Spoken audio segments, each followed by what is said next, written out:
so-called people that are looking.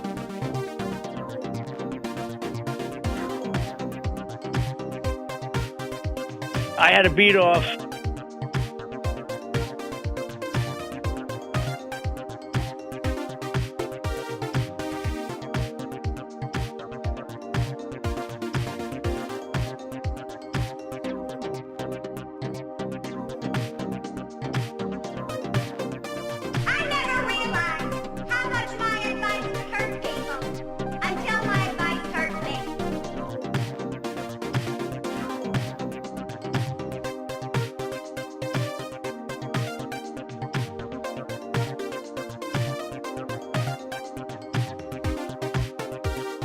You're not hearing what I'm saying. Oh, that's okay, Doc, because you're not saying what I'm hearing.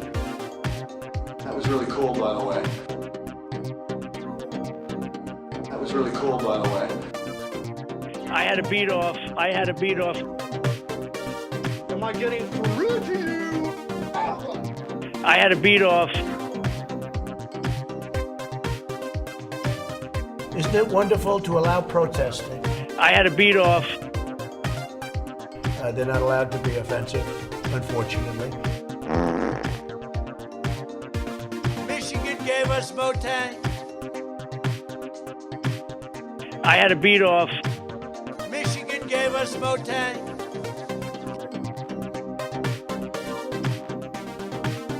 Yosemites. Just looking around here, I can tell you're a genuinely dirty person. I had to beat off. We're going to be appointing very pro-crime judges. I never thought anybody could forget so much so fast without a severe blow to the head.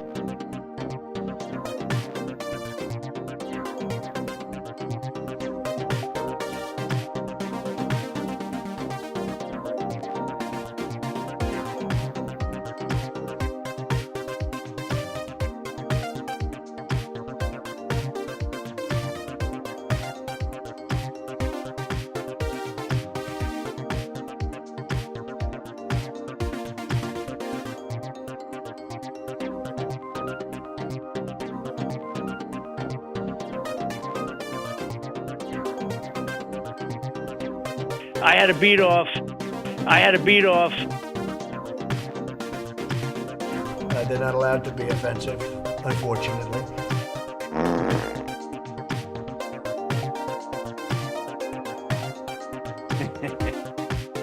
Hi, people. All right, enough fooling around. I'm sorry. Okay, we got a show. There's a lot of show to do today. There's a lot.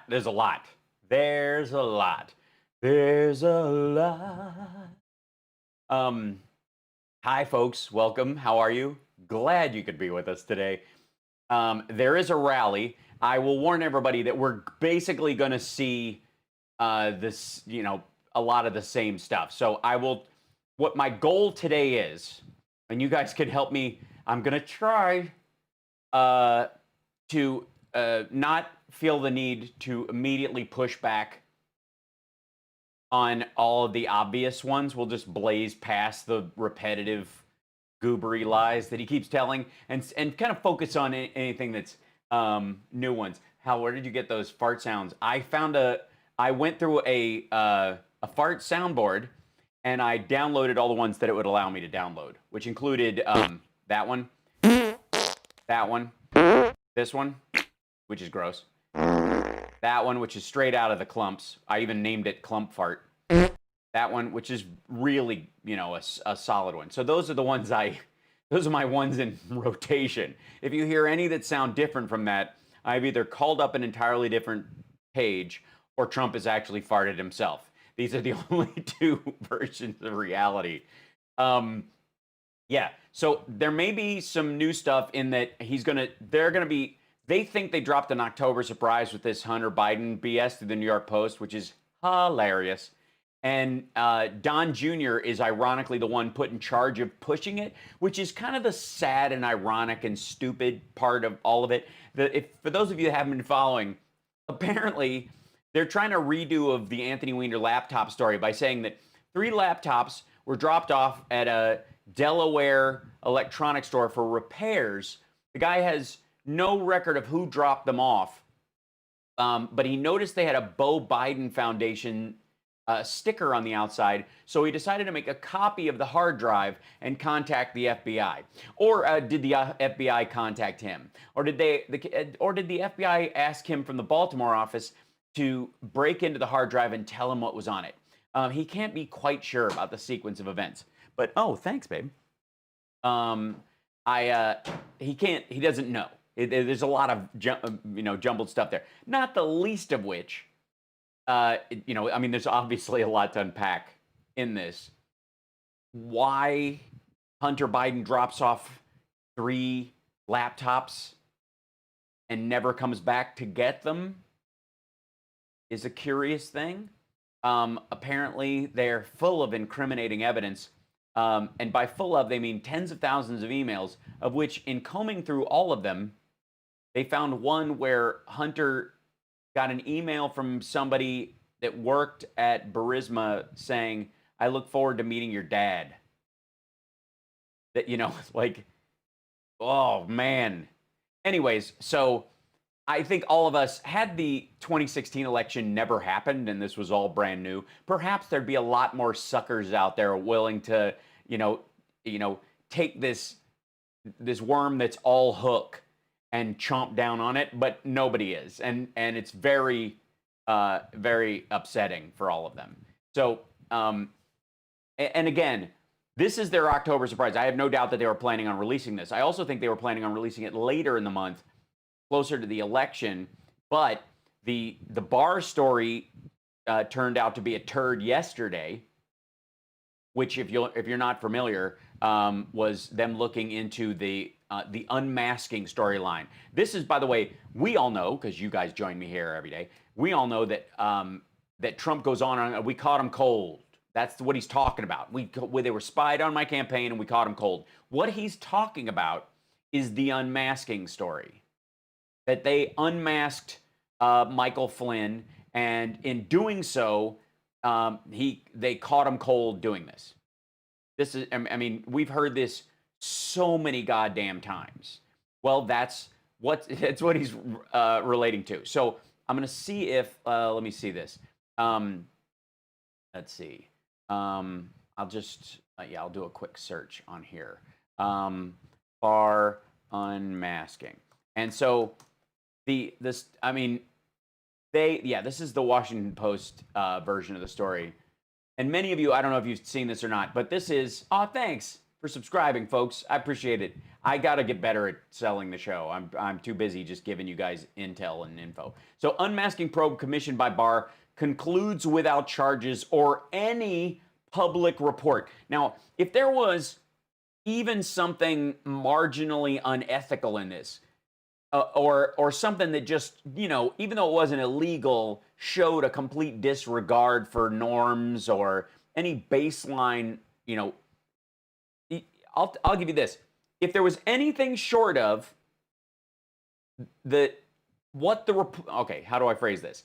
Because there's so much to unpack here. Okay, if there was anything about it that stank at all, even if it wasn't illegal, they would have released a public report, just like they did with Hillary Clinton, where they're doing the whole thing about, she played ducks and drakes with classified information. It could have maybe possibly endangered lives, but we can't really talk about it. All that, without endangering lives. If there was any of that, they would have talked about it. I'll go one further with Bill Barr. If it was anything short of I think what happened was they did this report about the unmasking. They did a study of it, and his own people came back and went, not only were they justified in unmasking Michael Flynn and others in this process, they did it because there was an egregious national security threat that actually, if you keep digging, would reopen another Mueller report. That's what this is. Like, this is, it's not hidden because it's nothing, because they could spin nothing into maybe there's something. The fact that they're burying it under cover of night and it's annoying them that anybody's noticing is because there is a there about the Trump campaign.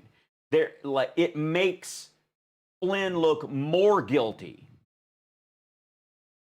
It's so cheap that the media used the phrase unmasking. I know. Well, the unmasking thing, again, the idea that they were spying on our campaign because they used unmasking to see who was on the phone, well, that just proves that they didn't know who was making the calls and having the contacts if they had to unmask them. Yeah, that's what I'm saying. They spun the nothing of 33,000 emails into maybe there's something there. They did that. So what I'm saying is, it has to be worse than them finding nothing, or that it's just kind of obviously, oh, thanks, G for broke. Appreciate that. It has to be worse than there's just nothing there that they could kind of PR spin into something. It has to be worse than that. It has to be so bad that if you dig any deeper at all, it will prove that Mike Flynn was engaged in something illegal and Trump with him. That's what I think, because it's the only thing that makes any sense with these jerk-offs. Now, that being said, Trump spoke at the, where is it? At the New York Economic Club gathering. And some of you may have seen, like, he sounds fairly bad in a couple of these. But I'm going to point out right away, hence the name of the show today, Sit Down Before You Fall Down, that Trump, for whatever reason, doesn't realize he could sit and do this. So they set him up at a podium outside in the Rose Garden with flags behind him and all this kind of stuff for this half-hour segment of this whole thing, while he's talking to the dude running it is in a hotel room. Like, Cindy O'Connell's in her office. Like, he showed up to the party completely overdressed. He's incredibly confused about how all this shit went south so quickly. And I'll show you what I mean in a second. So here we go. Now it's our honor and a privilege for me to introduce the 45th President of the United States, Donald J. Trump. He's a graduate of the University of Pennsylvania's Wharton School of Finance. Oh, okay. We're going into his credits. And followed in his father's footsteps into the world of real estate development. And denying black people rent in their buildings. Actually making his mark in New York on the way to developing a worldwide brand. He won the presidency in 2016. Just in case, like, and this is so weird. Trump was all ready to start speaking. First ever run for any political office. Over the last 4 years, his economic agenda included personal income and corporate tax cuts, the reduction of regulatory bottlenecks, replacing NAFTA with the United States, Mexico, Canada agreement, and negotiating comprehensive trade reform with several of our major trading partners, notably China. Notably China. It's not a good time to bring up his deal. Prior to the COVID pandemic, during his administration, the economy grew steadily. The unemployment rate was... and we entered a recession in February. Please bring that up, Mike. Lowest in 50 years, and inflation was well controlled. Well, was it? How do we control inflation? By shitting on the monetary policy of the Fed? Stock market achieved record highs, and the country achieved energy independence. We had energy independence before then, Mike. We'd like now to invite the president to present his economic agenda for the second term. Following his address, we will take questions from two of the club chairs. This is going to be good. Reminder, this conversation is on the record, and we do have major media presence covering this event. Thanks, Mike. It's sweet of you to say, pal. I mean, sure, I'm doing this from, I'm not doing this from a really cush hotel room somewhere in the, I'm going to go with Baltimore area right now. President, the microphone is yours. Well, thank you, Michael, very much. And after that introduction, I have nothing to say. I think I can leave right now. But that was very beautiful. And we have done those things, and we have done more. And we're right outside the Oval Office in the Rose Garden, very special place. You think? And it's an honor to once again address the Economic Club of New York as well. By the way, we're back to the weird grayish, brown, orange color. Somebody definitely messed with the color fade. But, I mean, really stark lines starting at the ear. Economic clubs of Chicago. I mean, honest to God, this looks like a corpse that somebody put makeup on. Florida, Pittsburgh, Sheboygan, and Washington, D.C. I know so many people that are... Whoa. Gravelly right out of the gate. proud members, and they're great people. And it's a great honor to be with you, especially in this very strange kind of a year with what we have to do communication-wise. To be doing it, really, it's quite nice. It's a quite nice way to do it. It's a quite nice way to do it. You mean not having to be around people and talk to them? What? The choice facing America is simple. It's the choice between historic prosperity under my pro-American policies or very crippling poverty and a steep depression under the radical left. And that's what you'll have, is a depression. I will deliver optimism. Jesus. I know it gets worse apparently, but this sounds pretty gnarly right out of the gate, throat-wise. Anybody else noticing that? Opportunity and growth.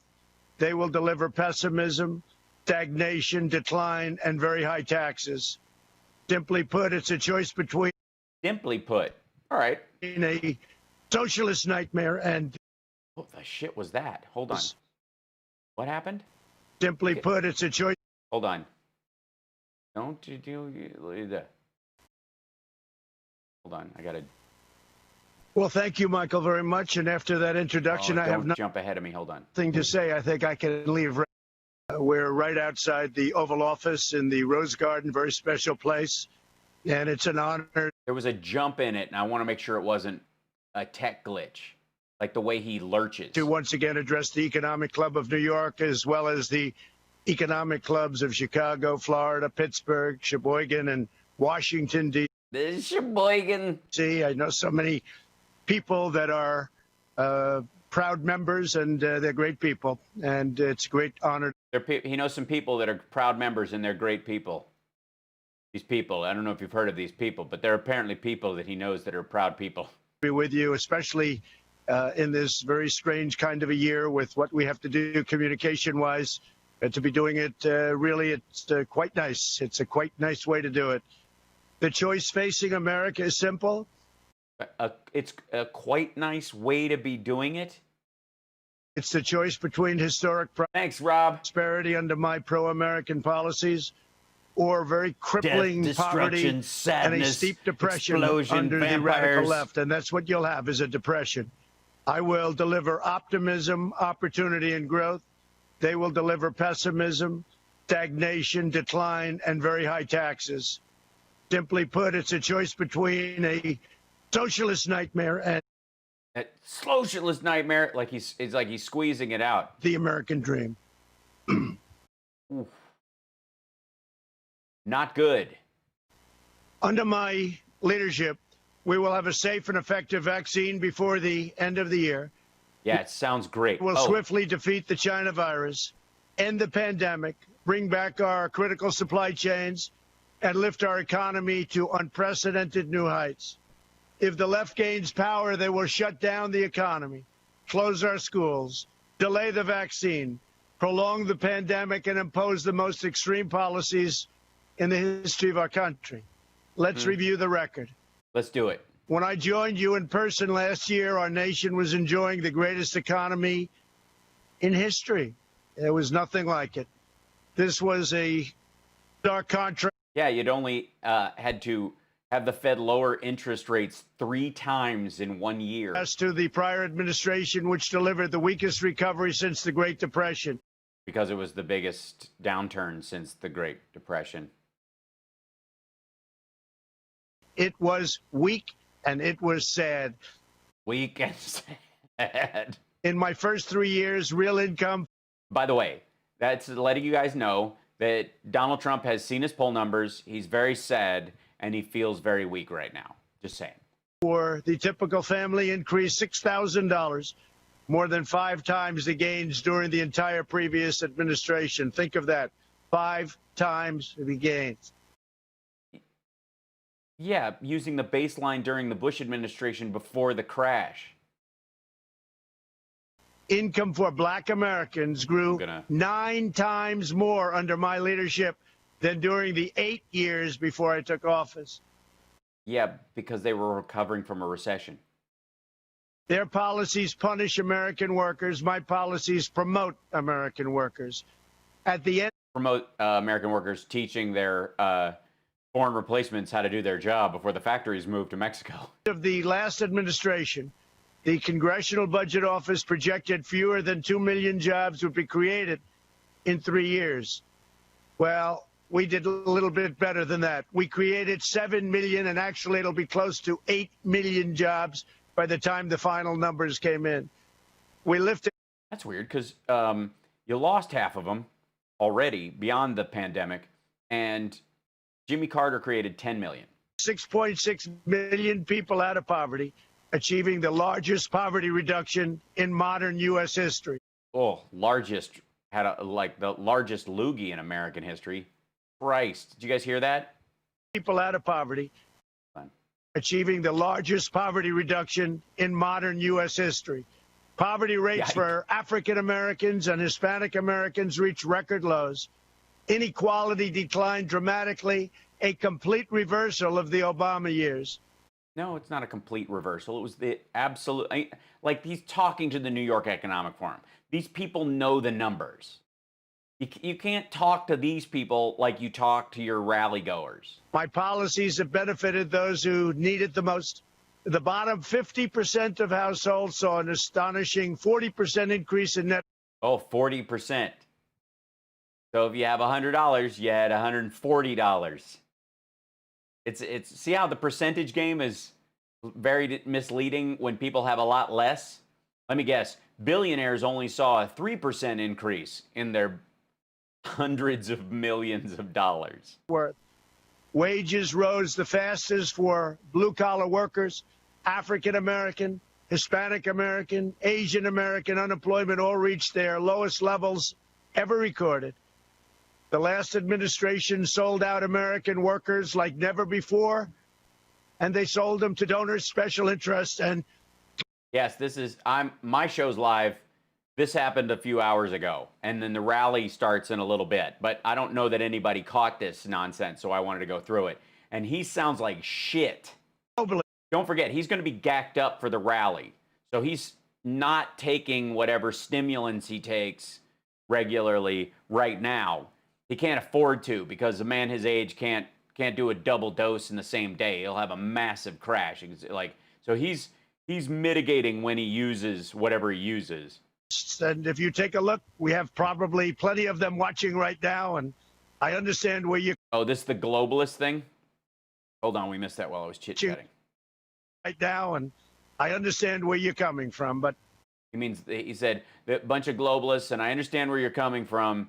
By the way, what he means are Jews. Whenever he says globalists, that's what he's talking about. Are Jews globalists? Not necessarily. Are all globalists Jews? No. Like, neither of these, there's no ABBA equation to this. But understand that's what he means when he says globalist. Didn't work out too well with me. We succeeded by reversing those cruel and heartless betrayals. Instead of... I understand where you're coming from, and where you're coming from is cruel and heartless betrayals. Rewarding companies for outsourcing jobs, I implemented massive tax cuts and regulation cuts to keep jobs, opportunity, and wealth in America. The tax cuts and the regulation cuts were the biggest ever recorded in the history of our country. Ooh. Instead of waging war on the American energy, we unleashed American energy to make the United States the #1 producer of oil and natural gas on Earth. Instead of corrupt and horrendous trade deals written by lobbyists and special interests, again, some of you, I negotiated... Some of you. ...pro-American trade deals. Listen to his voice. Holy shit. Based on the principles of fairness and reciprocity. Very important. I ended the NAFTA nightmare and signed the brand new U.S.-Mexico-Canada agreement into law. I've taken the toughest ever action against China's... Holy shit. And now look at this. Listen to that. Mexico-Canada agreement into law. Listen to this. Holy shit. Based on the principles of fairness and reciprocity. Very important. And he's trying... Listen to him when he says USMCA, the whole bit about that. And then listen to him try to speed up to, like, bull his way through it. I ended the... You're stopping and starting his masking his terrible voice. That's why I'm trying to go back. Sorry, sorry, Rob. NAFTA nightmare and signed the brand new U.S.-Mexico-Canada agreement into law. I've taken the toughest ever action against China's chronic trade abuses that we all know so well. I immediately canceled the last administration's job-killing Trans-Pacific Partnership, and I renegotiated the South Korea deal, which was a disaster. China unleashed the virus onto the world, and only... So he's just hacking that up as he continues to speak. The Trump administration will hold them accountable. And if this administration... Yeah. They, by the way, the fact that his hands are so frigging pale right now and his ears are so pale maybe has more to do with that he overdid the orange again and they took it out. There's a little bit of purpling in the flag. It's not quite a bright, vibrant red, but they didn't tone it down a bunch. He just looks like a painted corpse. If I don't get elected in a little while, 20 days, China will own the United States. I can... Are you just going to hand it over to them as soon as you lose? Tell you that when the China virus... Because you're still president until January 19th, technically speaking. Saying... arrived, we launched the largest mobilization since World War II. To defeat the virus, I'm breaking through every obstacle, cutting every piece of red tape. And every corner and every safety limitation. And moving heaven and earth. The FDA has been... Moving heaven and earth. Oh, God, more biblical speak. Fantastic. They're approving things in 1 week that would have taken 2 years. That's not good. Why would it have taken 2 years? Safety. I'm not interested in making friends in the corrupt media, and it is corrupt. My sole focus is protecting American lives and making lives good for American people. We'll beat making lives good for American people. This virus, and we'll eradicate this pestilence and all of the things that happen to our country, our lives, and our planet. Our aggressive and early action saved up to 2 million lives. If you look at the original numbers, it was projected at 2.2 million lives. No, if you went with herd immunity, which is what you're going with now. We're at 210,000. 393 patrons. We're getting so close. We're within shooting distance. We need 500. Hi, welcome. And one is too many. It should have never happened. Okay, whatever. Never been allowed to happen by China. So Thanks hard. to advances in treatment we pioneered in record time, we've reduced the fatality rate 85% since April. Yeah, since the peak. And it's just cut in half, basically. And the whole 85% idea is that we were at 2,400. We're now at 1,000 a day. That's not good. And that number has now gone even better. No, it hasn't. I'm also working to get emergency approval for the powerful... Trump looks low on oxygen. That's why his skin looks so ashy. Antibody... I can't tell from their camera. It's hard to tell. ...treatment I received that has shown extraordinary promise. As you know, a week ago... Yeah, it sounds great. I wasn't feeling so hot, and I had a drug, Regeneron, that...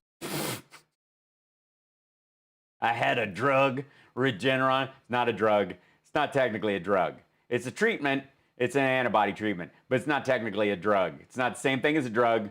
Antibody treatments aren't drugs. There are drugs that are based on antibody treatments, but that's not what this is. This is an intravenous one. This isn't a MAB pill that you take. This is, all right, goddammit. It made me feel very good very fast. I think. Yeah, you sound great. You look terrific. Yeah, no one would know you have syphilis. It's, they call it therapeutic, but I don't think it was therapeutic. I think it was a cure for me. Great. Keep talking until you cough up a lung. It was something that was very good. Now, who knows? Maybe it would have happened anyway. Maybe I would have recovered beautifully anyway. All I know is once I had Regeneron, it worked out very well. Once I had Regeneron. Yes, Barron Trump tested positive. He has allegedly since tested negative and was relatively asymptomatic, which is a good thing. But how friggin' horrible. I mean, honest to God. Look at like chickenpox and shingles. If you have chickenpox later on in life, you can have shingles, whether you've had the vaccine for chickenpox when you're a kid or you caught them. What if catching COVID leads to an immunoresponse later in life around the age when you would have shingles, for example, in the same way. So kids who get it, even though they have an immune response and can knock it out, carry it around in their system so that it triggers something that is horrifyingly worse when they're older. That's a possibility with this disease. And so the herd immunity part of it totally ignores that kind of stuff. Operation Warp Speed. We're on Oh, God damn it. I'm sorry. My bad. Captain's log. track to deliver at least 100 million doses of a vaccine before the end of the year, with hundreds of millions more to quickly follow.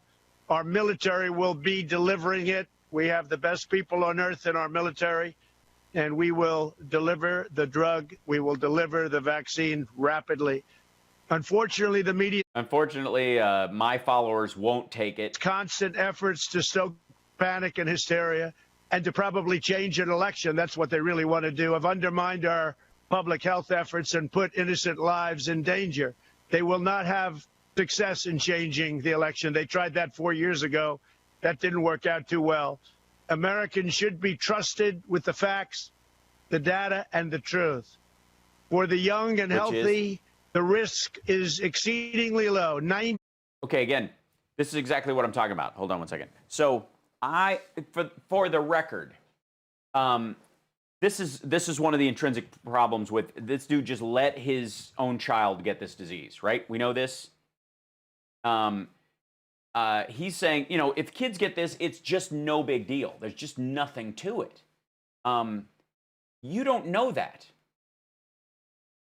We know so little about this disease and the effect it has on some people that literally it could be that it just takes longer for its impacts on children. And because what it ultimately does is have your immune system overreact, that the first time you get flu after this or something, when you're a child, could be so overwhelming, or your body freaks out at any coronavirus it comes in contact with going forward, which includes the common cold.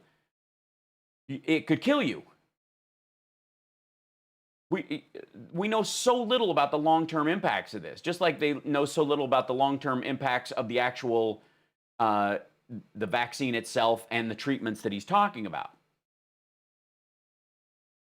I have a feeling that the majority of people, once they have immunity, will retain that immunity. There will definitely be outlier cases of people who can catch it again. They will be the exception, not the rule, in my estimation, in the stuff that I've read and seen. But don't take my word for it. And the best course of, in a situation where it's a matter of opinion or hope, is to take the best precautions you can all the time until there's definitive answers. Not, I think it'll be fine. Most of them don't do anything. It doesn't really. 99.98% of those under the age of 50 survive. The average age of those who succumb to the virus is 78. And usually that is a person who's 78 but has bad heart, diabetes, has... You mean the majority of Americans? 60 to 80% of Americans over the age of 55? Other problems. That's why we're so focused on protecting elderly and higher risk Americans. Our groundbreaking therapies have significantly improved outcomes for elderly patients. But I will not rest and I will not relent until all American seniors are safe. That is my sacred obligation. I love our seniors. I love our country. At the same time, we must allow lower-risk Americans to resume normal activity. The unscientific lockdowns pushed by left-wing politicians are needlessly destroying millions of lives. They decimate livelihoods and lead to suicide, drug overdose, depression, heart disease. No, that's because of the lack of leadership. Delayed medical treatments and reduced life expectancy. Yeah, the reduced life expectancy part is the part we're trying to mitigate. Cure cannot. Did you do the speech at the Economic Club in New York? That's what this is. Be worse than the problem itself. And that's what a lot of states run by Democrats have done to their people. You mean the states that where their cases are going down? And it's turning out very, very... I love the elderly. He saw Biden's speech yesterday. Yes, he did. Bad for them. These lives must be protected as well. The recent months I have also acted swiftly in recent months to rescue the U.S. economy with an unprecedented $2.5 trillion in aid. Delivered over $160 million. Did you really? Did you just find it? Did you pull that from your own money? Oh, right. The Congress passed that with the Senate with a 98% approval rating, and they signed off of it, and you just signed it. But tell us again, how was your idea? How's the negotiations going with the next stimulus that you think is necessary and go big and go home, but you actually haven't participated in? How's that going? In relief payments for hardworking Americans through our Paycheck Protection Program that all of you are familiar with. Yeah. My administration has approved over $650 billion. Yeah, his chalky white, freakishly tiny hands are creepy. Absolutely. In forgivable loans to more than 5.2 million small businesses. It's been a savior. This action has saved our... Yeah, where did the bulk of it go to, though? So 5.2 million small businesses. But did the bulk of those loans go to evenly out over 5.2 small businesses? I think not.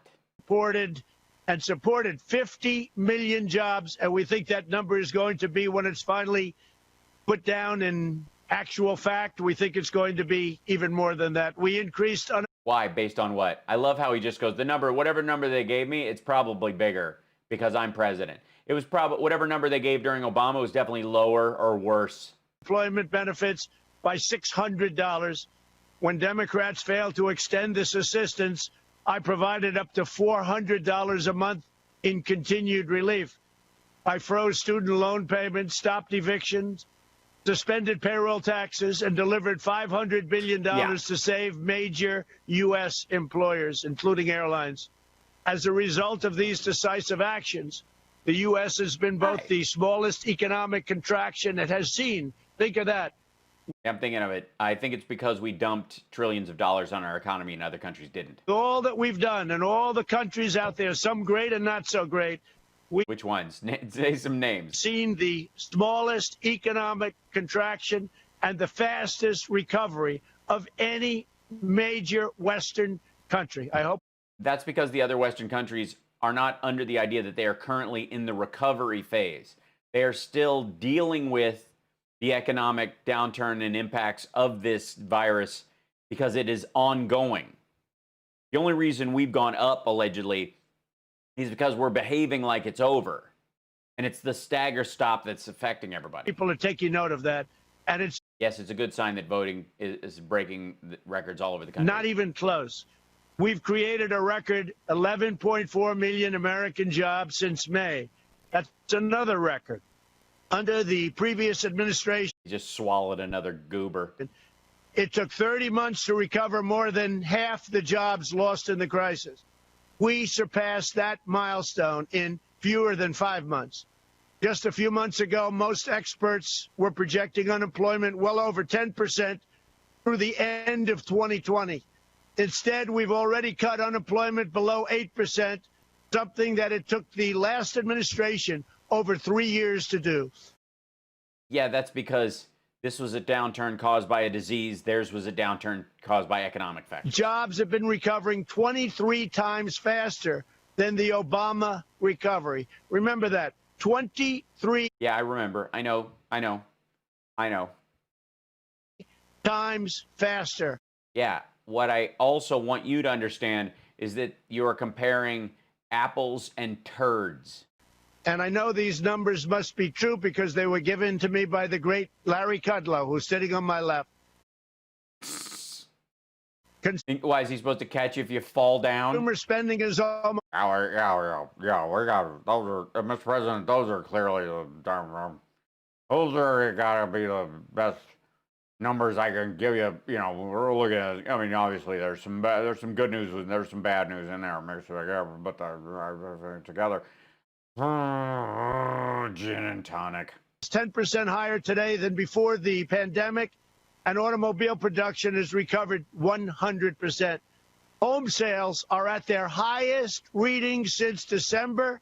Yeah, because people are selling their houses and moving into apartments. 2006, and home builder sentiment is the highest in recorded history. Think of that. The highest home builder sentiment in recorded history, and we're in a pandemic. And I will tell you, we're rounding that final turn. Because people are moving out of highly populated areas into lower populated areas and buying a lot of single family homes at a cheaper rate, and they're building a lot more of them because the people can't afford to live in the big cities anymore, and their jobs have been decimated. If the left gains power, the recovery will be terminated and the economy will be destroyed. They've told us their exact plans. Left-wing politicians have pledged a $4 trillion tax hike, which will destroy our country. And this will raise taxes on 80% of our taxpayers. Trump said lap, not left. The radical lap. Cut the child tax credit in half, which is $1,000 per child, and punish working families. No. The highest business tax rate in the developed world would be created, sending millions and millions of jobs out of America into China and various other countries. They'll be thrilled if we do what Joe Biden wants to do, but it's not really him that wants to do it. We have to do that. He doesn't know what he's talking about and stuff. It's easy to get. I mean, he can go back to this sales point now that he's not debating. Other people that are at a much higher level than Joe.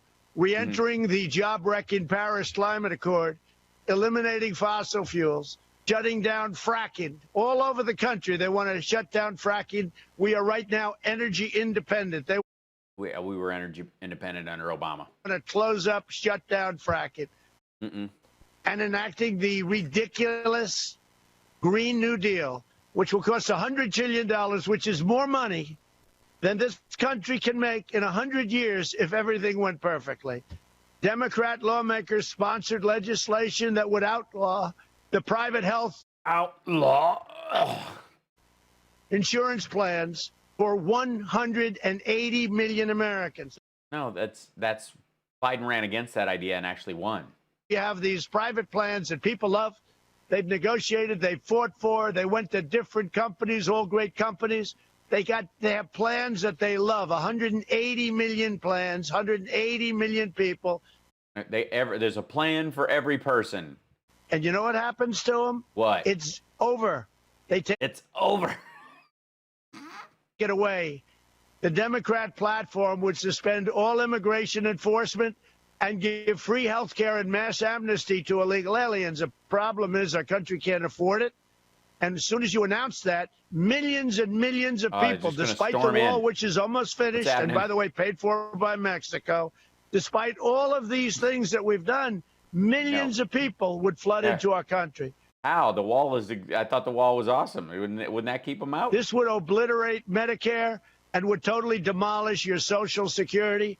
Well, no, because those people, if they came in and they stayed, they'd literally become, if they got mass amnesty, they would become taxpayers. Right? He does know that, right? Democrats in Washington are also pushing a plan to abolish the suburbs by eliminating. Yeah, get rid of the suburbs, man. I'm just sick. You know, I never realized how much I hated him until I watched Stranger Things. Single-family zoning and linking federal highway grants to a federal takeover of local zoning. Your suburb will be gone. It's gone. American dream will be gone. This plan will devastate the property values of millions of middle-class homeowners, including the majority of African-American, Hispanic-American, and it's a lurch of phlegm again. Asian-American households who live in the suburbs. Seriously, it's hard to focus on because it's so gross. Policies of the left would unleash a long-lasting economic catastrophe of unimaginable proportions. And I know I'm speaking to some Democrats, and some of you are friends of mine. No, you don't have any friends. We'll see things happen that will not make you happy. I don't understand your thinking. I don't understand how you can be backing such policies, but you're wrong. I can only assume it's habit. You've been there for a long time. Yeah, most people, I just have a habit of trying to destroy the country. You know what? I mean, a lot of us have. Who hasn't wrecked a suburb and made it illegal out of habit? It's habit. because they will destroy this country. Our country will go into a depression, the likes of which we have not seen before since 1929, and maybe worse. What's worse? You mean the Dust Bowl and 1929 and the Black Plague all together? Oh, you mean now? So keep backing them, but you know it's wrong, and I really do believe it's only habit. That's the only reason you can be doing it. Under my continued... Yeah, who doesn't just, habitually back death? ...leadership, we will continue our V-shaped recovery and launch a record-smashing economic boom. We will end the pandemic with a safe and effective vaccine, create 10 million jobs in the first 10 months of 2021, where we're going to have a phenomenal year, and we will soon be announcing, in my opinion, a phenomenal record-setting third quarter. Yeah, until everybody checks the numbers. Let me guess, right after the election, they're going to adjust the numbers? And quickly return to full employment. I will implement a middle-class tax cut, reduce regulations that stifle small businesses, and we've already cut regulations more than any president in history. Whether it's 4 years, 8 years, or in one case more, I have cut regulations far more than any president in the history of our country. A highway that would take 21 years to get approved, we can get done now in 1 year. No. If it's rejected over the course of the 20 years as they do it, they have to refile every year now. And it may be rejected for safety or environmental. Right, which is why it would take 20 years sometimes, because you had to coordinate between multiple states. This is so dumb. Reasons. But you're going to know in 1 year, we brought it down to a level that nobody can even believe. It may get rejected, but it's going to get rejected fast. But most likely, it'll get built fast. And we also are expanding opportunity zones, which have been fantastic. Haven't they? We will launch a bold... They haven't helped anybody, by the way. ...initiative to reshore our medical and pharmaceutical supply chains. As part of this effort, I'll revive Puerto Rico's pharmaceutical industry. They didn't have a pharmaceutical industry. They had offshoring companies, corporate headquarters. We'll keep taxes low for companies and move jobs to America. And we'll impose steep tariffs on any company that leaves. They want to leave. They want to make our product and then sell it back after firing everybody. Not going to happen. They will be tariffed. We will strip federal contracts from companies that outsource critical industries. Now you're going to start doing that now, you think? Why? Because Biden brought it up? We'll negotiate more trade, and this is just has to do. Negotiate more. Just has to do. This is just has to do. Christ almighty. Listen to that phrase. Hold on. From companies that outsource critical industries. We will negotiate more trade, and this is just has to do. Negotiate more fair and reciprocal trade. He said frayed, more frayed, and he went, this is what we have to do. Deals. We want reciprocal deals. If you look at Europe, and if you look at what Europe's done to us over many, many years, and we're bringing it back into balance, but it's way unbalanced. We protect them militarily, and then they take... Yeah, Cassie, I don't know that he ever... I don't know that anybody... He seems to be losing it. He's drifting. Yes, there's a lot of waver in this. I mean, he's clearly fighting phlegm at certain times, and it might be what's making him distracted in this, or it could be a COVID brain mixed with lung rot. Advantage of us on trade with tariffs and non-monetary tariffs, which frankly are worse. We have to put America first, like other countries should put themselves first, but we're putting America first. We will make America into the manufacturing superpower of the world, ending reliance on China once and for all. We will ensure that America remains the world's #1 energy producer. We will end surprise medical billing, require price transparency, which goes he always does a hand flare when he needs them to slow down the teleprompter. Into effect already on January 1st, and further reduce the cost of prescription drugs. As you probably know, those of you that are in the drug industry, you're not a big fan of Donald Trump, I can tell you, but I instituted a favored nations clause. No, he didn't. So if Germany or another nation is buying the drug for 1/20th of what we pay, and believe it or not, in some cases you have price discrepancies like that. We go to the lowest price anywhere in the world. We're the largest purchaser of drugs. We go to the lowest price. So if somebody's selling a pill for 10 cents and we're paying $2.50, we go to 10 cents. And the 10 cents will come up a little bit, but then you're not going to 10 cents. What you're saying is everybody will pay 50 cents. Drug prices. Just say that. Like, this is so stupid. Like, he can't, like, his ego won't let him even do proper math. Will be reduced by 50, 60. This is his address to the New York Economic Forum, and then he's going to take questions after. 70, 80, 90%. That's the way it is. We will strongly protect Medicare, Social Security, and patients with pre-existing conditions. And as far as the middleman is concerned, how? Medicine and medical and what we're doing. The middleman is out. As far as purchasing drugs from other countries until everything else kicks in, Canada pays 50% what we pay. I've given governors permission. Why would they? Why is that true? Why does Canada pay 50% what we pay? It wouldn't happen to be that they have a single payer system, would it? Honestly, we're just going to take advantage of the system that Canada has set up and pretend we're not trying to benefit from it? To go to Canada and buy drugs directly from Canada, saving as an example. You mean Pakistan through Canada? That's what he's talking about. Ron DeSantis, the state of Florida, approximately 50% and more on the purchase of drugs. So they'll buy the same exact drug from the same exact plant or lab for 50% less. I've also outlined a new plan to provide historic parity, and this is really so important to the black community known as the Platinum Plan. I seriously, I mean, maybe it's not my place to be offended by that, but the Platinum Plan, really? It just sounds like Stephen Miller thought that up. Creating new wealth, new access to capital, and school choice as a civil right for every American family. We need school choice. The Democrats will never give you school choice. They will never give you charter schools that have worked so well. We're lifting up citizens of every race, color, religion, and creed.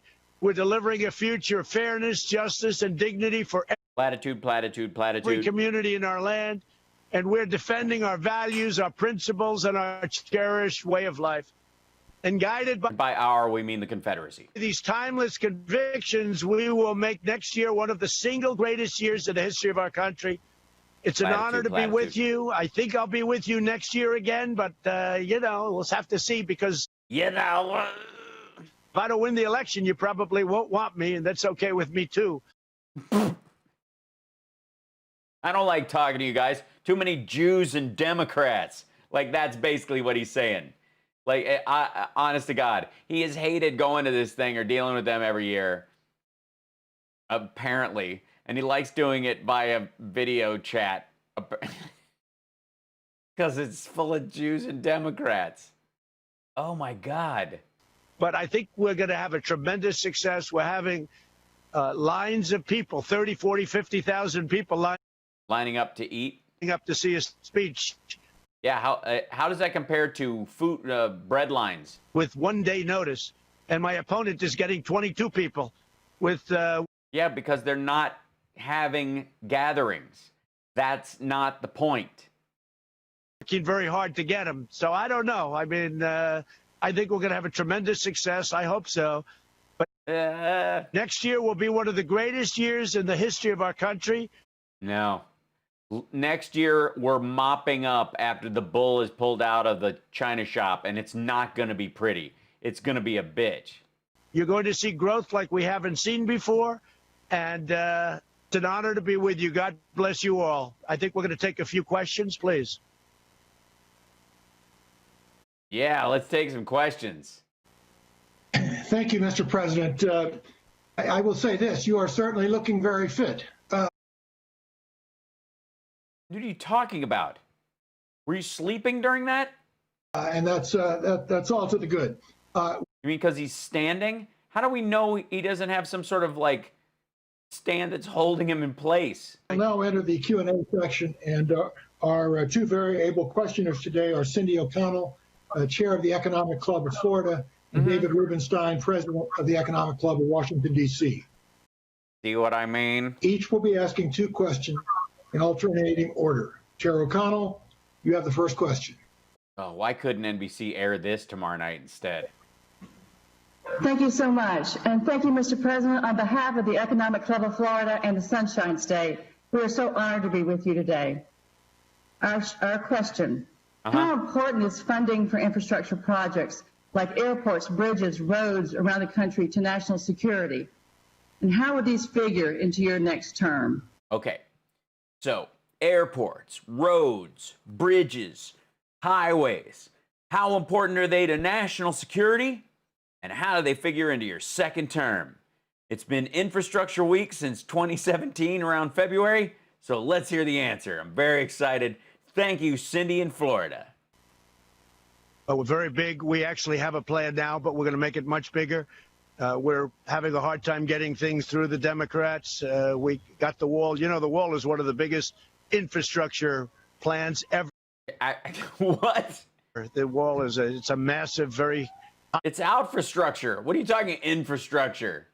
It's infrastructure. It's keeping people out of the structure. What? She asked you about bridges, asshole. The wall is the opposite of a bridge. Highly technical, highly expensive wall. It's so good. Yeah. It's a tremendous border. We've actually shut down the illegals coming in, virtually shut them down on the southern border with the help of Mexico and COVID. We don't have the drug traffic is way down. Everything is way down, and that was, you know, we consider that infrastructure. Why? Why would you consider that infrastructure? Unless it goes all the way through the country, like spiraling out, and you could put a roof on it, and it counts as, like, yeah, it's basically the world's longest bus stop. The largest infrastructure projects ever, but we want to redo our roads, our highways, our you wanna, sure, everything, our tunnels, our bridges. Some all of them unsafe. If you look at the list, by the way, Cindy, if you take a look at a list, you'll see like 25% of the bridges, they call them unsafe. I mean, is that the word they use? Unsafe?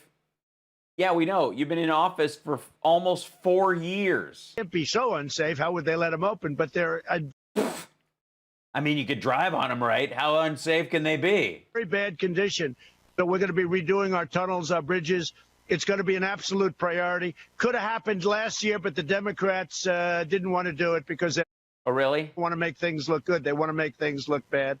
Is that what they were doing? So they wouldn't pass an infrastructure project? Why? Why? Because you wanted to legalize cocaine in the bill at the same time? But you know what? It's going to all happen. I was telling somebody before, they said, can the country ever come together? I said, it was coming together. Prior to the plague coming in from China, should have never happened. Prior to the plague coming in, people were calling me that were not calling me for years, were not calling Republicans for years. You mean governors because people were dying in their states? He was being impeached. What Democratic governors were calling him in the middle of the impeachment from like August to February going, hey, you know, bro, I misunderstood you. And the people were calling, they wanted to make deals. They wanted to get together. They saw what was happening. And basically, they saw what's happening. Success is going to bring us all together. And we're going to have even greater success now. Cash will bring us together. We had to spend money to get there, but relatively speaking, not much. We're going to have even greater success now. But success. You're going to have cheaper, better roads for a lot less money than the Obamacare road plan that they put out. Obama's infrastructure bill was too expensive and nobody liked the toll mandate. This is going to bring us. We struck down the toll mandate on freeways, and now we're going to, after the election, we're going to bring back roads and bridges. And, together. Jesus. And infrastructure is a big part of it. Is it? How? She asked how. And she asked, is it an essential part of national security? By the way, it is. You want, not only do you want your bridges safe and your roads safe and your airport's safe because, I mean, obviously between TSA and airplanes coming from other countries, you want all of that, that's kind of integral, Americans not dying in their interactions with foreign countries. So it might be, yeah, all right. That was great. Thanks. I was hoping for a great answer, and that was it. Thank you, Mr. President. Nailed it. President, thank you for speaking to us. I have a question for you about the Please, David. Federal debt. We have $27 trillion of federal debt now. If we have another stimulus bill out of Congress, are you worried that the entire amount of federal debt will be too large for us to pay off in a sensible way? What's your alternative? An unsensible way? What's that? Property seizures and burning the rich at the stake? What are you talking about? Well, you and I talk about federal debt a lot. I know it's on your mind. It's certainly on my mind, David. Yeah, we talk about it all the time, like just now. The one thing I will say is we were starting to, prior to the plague, we were starting to get that number down. No, we weren't. No, we weren't. The deficit under Trump is double what it was the last year under Obama. It was $1 trillion. It hit $1 trillion last year. And look at the confused look on David's face right now. Like, not so much. We're getting that number. The interest rates were so low, and we were seeing things that on such a positive scale. And then we had no choice but to we had to shut it down. Money in. Otherwise, you had to put money in. You had to. Yeah, you had to. I mean, force money in because of the pandemic. But we were starting to focus on that very deeply. We were making it long term. We were getting ready to pay off interest. We were getting ready to pay off. Yeah, we were any day now. We were so getting ready that we were just building. We just needed $1 trillion deficit every year, double what it was in the last year, the Obama administration, even after they had saved us from the largest economic downturn since the Great Depression. We needed that $1 trillion deficit in January to just kind of get us ready. We're just getting ready. And a lot of good things were happening. And then when, all of a sudden, the China plague comes in, and all of a sudden, running a country and it's going beautifully. You have the it's going beautifully. Greatest economy in history, and you're in a position to start. David's still confused by what you're talking about. Thinking about paying off large chunks of debt, and then all of a sudden something like the pandemic happens, right? The plague. But no, it's very concerning to me, and we're going to start doing that. I think you're going to see. Yeah, any day now, bro. Just don't worry about it. Right after Christmas. Tremendous growth. We're going to start paying down our credit cards right after Christmas. David. If we don't get laid off or the bonus doesn't come through. But yeah, but that's another story. Like, after we get the pool put in, we're totally going to pay down some of that. Growth is going to. You know me and dead. You don't have to worry about that. Get it done. We'll take care of it. It's very much in my mind as it is yours. Is he being fed the answers? No, because if he was being fed the answers, he'd have answers. It's one of the first questions you always ask me. It's one of the. I'm sick of hearing it. I wish I didn't have to even have you on the call. I'm glad you're far away. First questions I always talk to you about. And the same. That's right. He's got it's a Griswold Christmas. Thing is, we were at the point where we were getting ready to be able to do it. Yeah. And now I'll have to wait a little bit longer. But we're going to have an economy that will be just as good or better, and that'll be next year. Yeah, next year. But David, I know you keep asking me every year why the deficit is going up and the debt is going up commensurate with it. But, honestly, I'm going to go next year. Thank you. Thank you very much. Cindy, back to you. Mr. President, how would taxpayers here and around the country be better off financially with 4 more years of a Trump administration? Excuse me, objection. Presumes facts, not an evidence. One that they would be. Well, the big thing is the taxes are much lower. Look, we've brought in. Yeah. David can tell you, because we talk about this, many, many companies have come to this country that would never be here if we didn't cut taxes. That's corporate taxes. But we also cut middle income. Do you see David just deflate? Watch this. Watch him. Hold on. I don't want to back it up. This video doesn't quite work as well as the other one. Hold on. Back up just Many companies have come to this country that would never be here if we didn't cut taxes. That's corporate taxes. But we also cut middle income taxes, and we're going again for a big middle income tax cut. Like, he's not nodding at any of this. They want to raise taxes, and they want to raise it on nonsense. You know, the Green New Deal, if you look at the individual points of the Green New Deal, it's insane.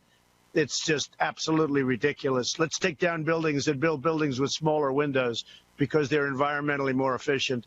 The whole thing is insane. Is it? And at first I thought it was just a political hoax, but they actually want to do it, and they will destroy our country. So we are low taxes. We are going to continue to be low taxes. We are low regulation. And by the way, I believe strongly in regulation, but not where it takes 21 years to get a highway approved. I believe in regulation where it takes 1 year or 2 years.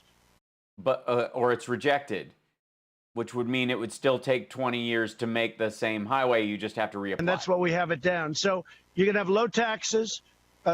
One of the things I spoke with farmers today, and, you know, we take it for granted, but the estate tax, they call it the death tax, the estate tax on farms, small. There's already an exemption for single family farms and businesses we got rid of. There was already an exemption. There's no tax. They want to put it back on. The Democrats want to raise taxes to a level quadruple, basically. I'm glad Mike is getting caffeinated, though. But to a level he's pounding that Starbucks nobody's ever seen before. I guess they had one in the lobby. And that's bad. But what's even worse is they then want to take all that money and they want to squander it on this Green New Deal nonsense that was made up by a person that has no environmental sense, that has no sense, period. It's purely political. And I can't even believe it's good politically. But we are going to be cutting taxes further. And that includes business taxes, but it includes especially middle-income taxes. And people are saying it. You know, we had a point. I'm sorry if there are ads. I don't know. I don't put them up. They just happen if you follow but don't subscribe. I think that's what it is. During the what is it? 22 to 28% quadruple. That's exactly it, Rob Glenn. That's like they want to raise the tax rate above $400,000 a year from 22 to 28. It was at 35. They wanted to bring it down. It's an incredible run that we had just prior to the plague. Yeah, there'll be 2 town halls at the same time tomorrow night. We'll be cutting back and forth. Coming in, where families were saving $9,000 a year when you add energy into it over what Obama had. He means by lower gas prices. And the lower gas prices, don't forget, are caused largely because no one's driving. And that if I wasn't here, you wouldn't have had a pandemic. And gas prices would still be normal, not because no one could drive for months. Something, but it's still, the number's a fantastically big number. Big difference. Mr. President, final question. Some industries have been very hard. Yeah, don't exhaust him. By the pandemic, like the cruise industry, the airline. Yeah, well, that's Pauline. If I stream it, he doesn't get a rating on it.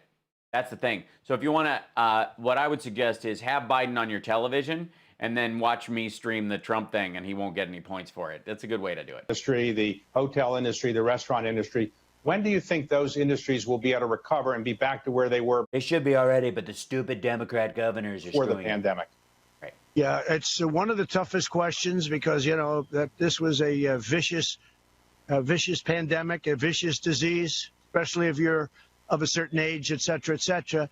Et cetera, et cetera. I know people in the cruise industry. You mean all the people in this picture? They were sailing high. They didn't have a problem in the world. All of a sudden, they're fighting for their lives. Yeah, Mike, check your tie, will you? Same thing with hotels and other industries.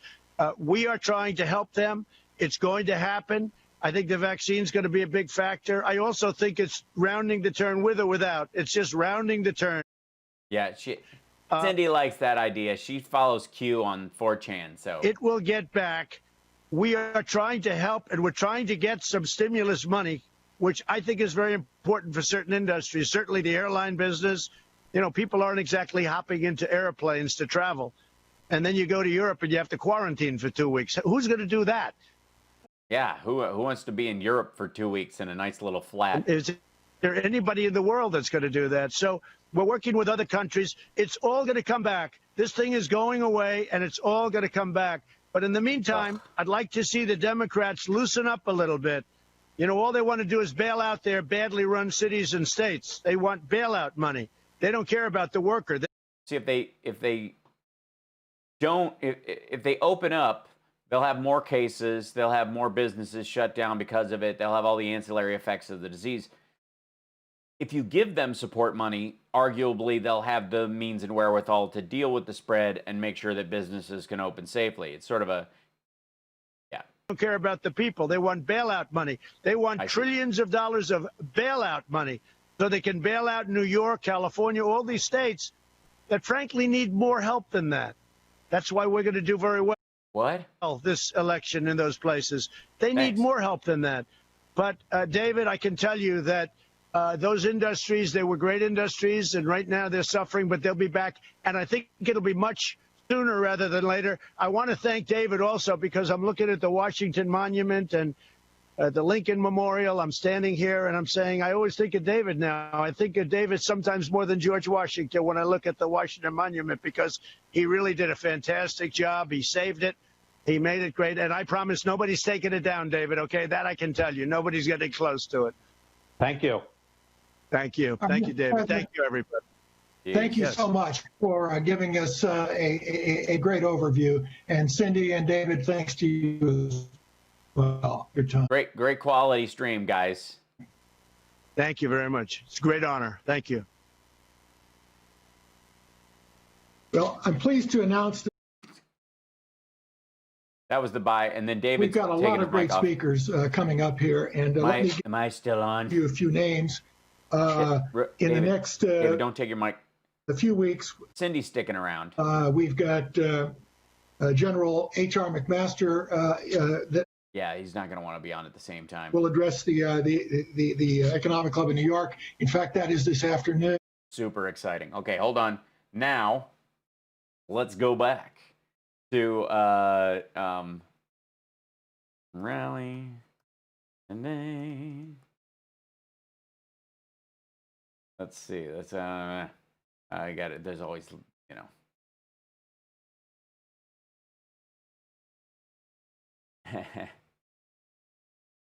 Guess I'll go with this feed of it. We'll see. Is he on right currently? Hold on.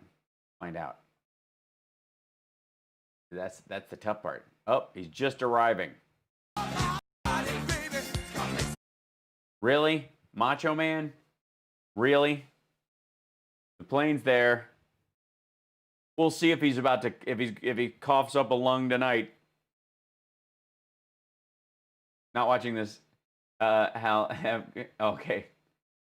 Be well, 420 Ripcord. I appreciate it. Thanks for dropping by. I appreciate it. Yeah, they're playing Macho Man. Like, really?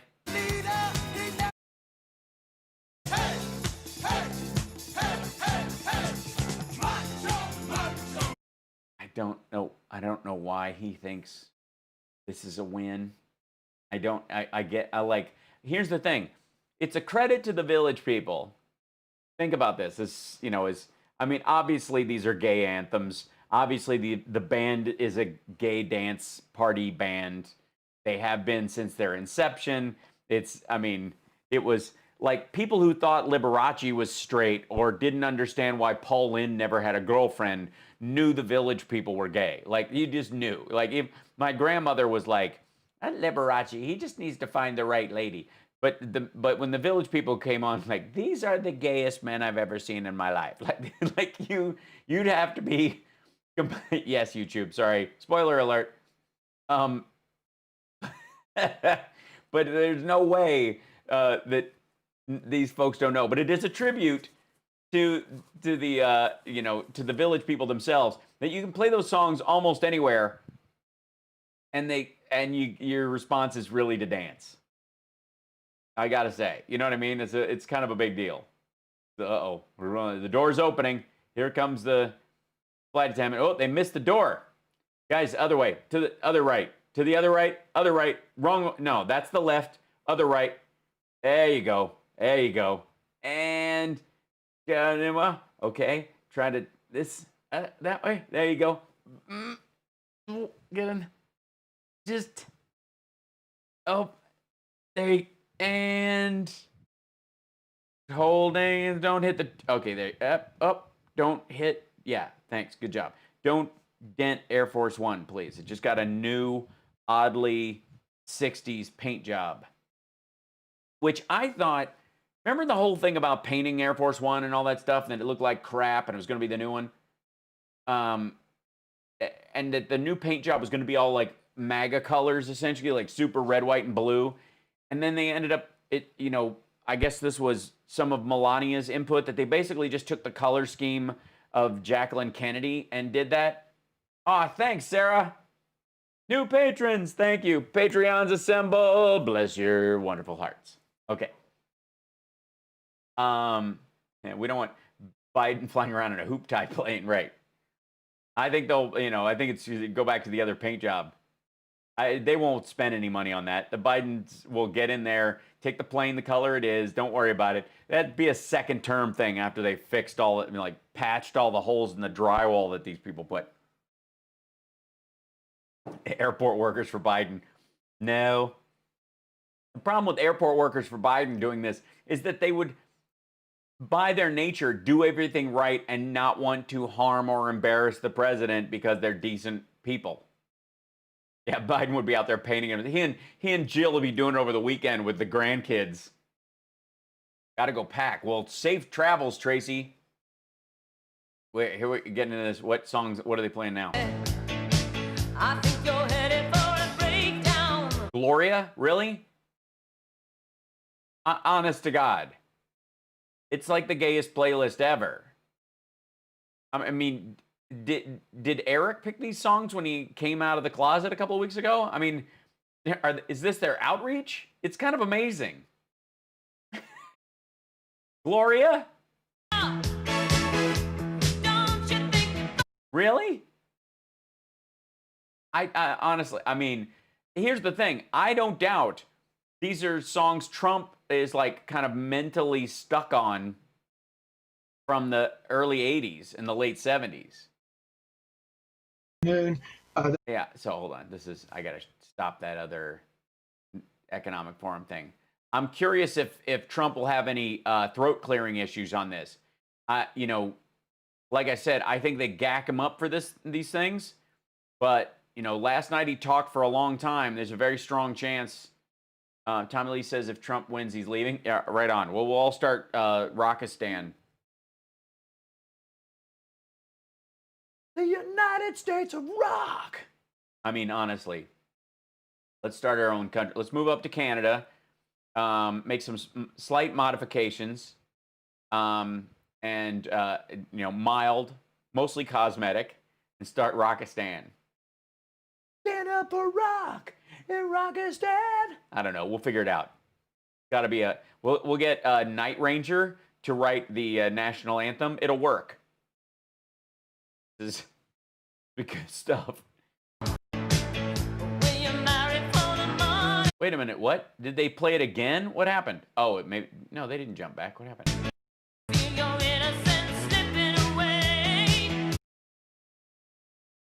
That was weird. Only stupid people think these songs are not a Gay Boys playlist from 1983. I'm amazed. Thanks. I'm glad everybody approves of us all moving to Canada and having Night Ranger write our national anthem. I think, honestly, you can still rock in America. Oh, yeah. All night. Hal Sparks, fingers crossed for Olivia Newton-John. Bless her heart. She's been fighting cancer for a while, and she's just a gem. And I was lucky enough to meet her at an Al Gore fundraiser. Amazing woman.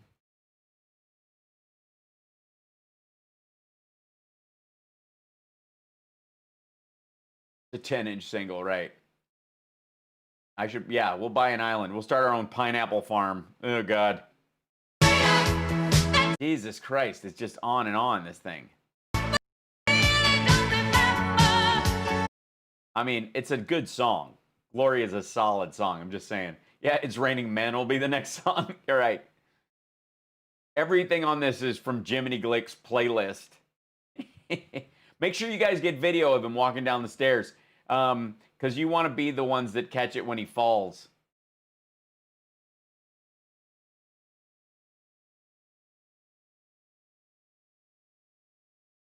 strange the band America came from Canada. It's true. Well, I mean, it's North America. I mean, Canada's part of the Americas. Just, you know, yeah, whatever. Quick hit of oxygen. Yeah, that's what he's having. He's having his last blast, his last rail. Okay. You seem like a good crew. Be glad to have you. Yes. Thanks, 66, Brian. I've you know, I lived in Canada for 6 years, so I love that place. Horse with no name, good one. All right. Night Ranger played your high school in 1984? Holy smokes, that's amazing.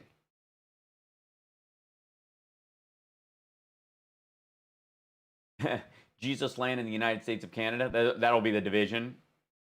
Now, Sparks, so I'm holed up in Kentucky, watching you from the parking lot of a Best Western, smoking cigarettes and other items next door to the Kentucky State Police Post. It's getting weird. I'm from Kentucky, and welcome to my home state. But according to Trump, I abandoned Kentucky when I was 14, and then it's the only area where I might actually agree with him. Hootie and the Blowfish played your high school in 1984? Oh, my God. Well, he always waits until they play the song. You know, what city were you in? I was in, I lived in Peaks Mill, Kentucky, which is outside of Frankfurt, which is not a city by any means. One road, 46 people. Styx played your high school in mid-70s? Holy shit, you guys rule. What's my Kentucky accent sound like? Well, when I lived down there in Kentucky, this is pretty much how I talk when I lived down there. Now, anytime I call up my mom, I'm like, may I speak to Chris Sparks, please? When I call up, it'll help me get, you know, through on the phone. If I go, hi, this is Hal Sparks, can I speak to you? Who's this? Excuse me? Oh, you're like Pikeville, Kentucky? I went to to the Scout Jamboree with a bunch of Boy Scouts from Pikeville. Harry Chapin, 1972. Guys, you guys, I did sound a little bit like Elvis. This is true. But he grew up in that kind of Tennessee, Memphis, southern Kentucky area.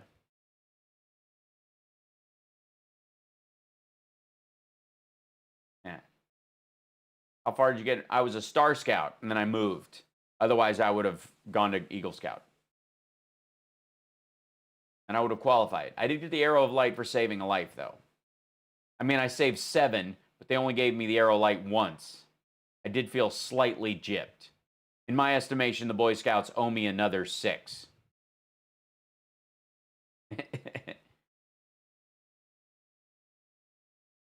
My southern accent is like Flo from Alice.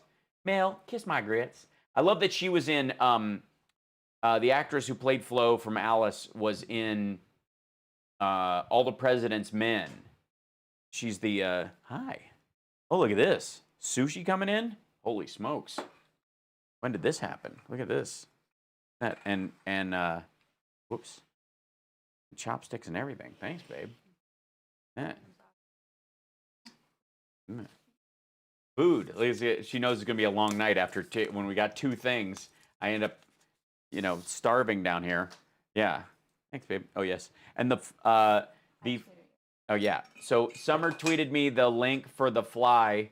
The girl who sells them has an Instagram account, and I'm going to forward that so that she can, so that you guys can buy the fly with the Biden flag on it. Look, put it in my hair. So, yeah, take it up where it's safe. Thanks, babe. We'll need, no, it's full. That's what I was going to eat instead. I was going to get another beverage, obviously, but yeah, that'd be great. Mm-hmm. Yeah, it'd be lovely. Thank you. Oh, yeah, sushi delivery from the awesome summer. It is true. Look at this. Look at this. We've got a deep fried, like when they, a tempura, spicy tuna roll. Something in it. We'll find out. Mm-hmm. In Colombia, the country or South America or South Carolina, South America or South Carolina. or in D.C.? Does anyone know why Elton John so much, why he likes it so much? New York club scene. They're all fixated on it. I love eating sushi while playing Marvel's Avengers. Okay, rub it in, Black Reggie Rich. I haven't even been able to play. Yeah, there are a bunch of Columbias. Washington, D.C. is the District of Columbia. It is another word for the goddess Isis. So good thing we didn't become the District of ISIS. That's awkward enough. It was bad enough that during the big cocaine trafficking years of the 80s, when that became a big part of the news, that Colombia was the main pivot point for all the drugs that entered the United States, that D.C. was the District of Columbia and had a giant White House that looked like it was made out of cocaine, didn't help any in the argument about whether or not the CIA, was participating in the drug trade.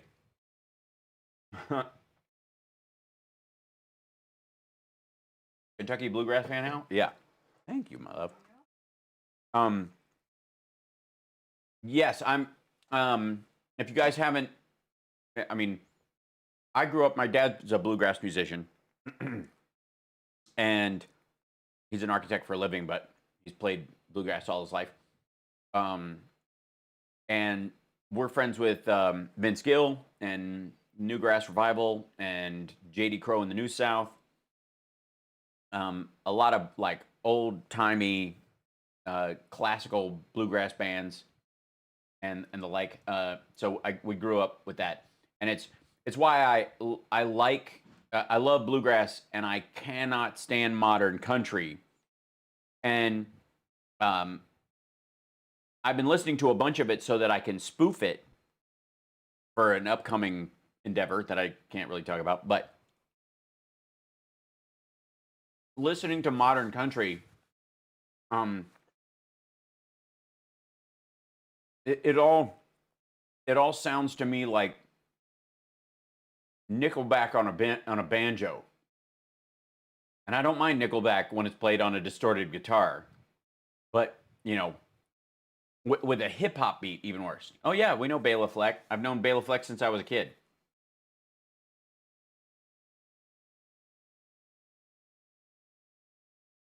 Yeah, all the people that are in the stands have been giving out the free MAGA masks and all that stuff that they pass them out for free because and that guy's not helping. Look at this dude down here is just wearing it down on his chin. You're like, come on, dude. The person next to you and the woman right behind you are clearly in the age range. Oh, here he comes. Is that because they just started the song? Yeah, so they played this. Yeah, they started playing Lee Greenwood, and that's his cue to walk down the thing. And he's going to throw a hat to somebody.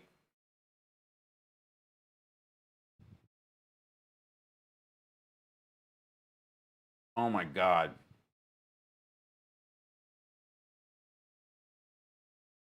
So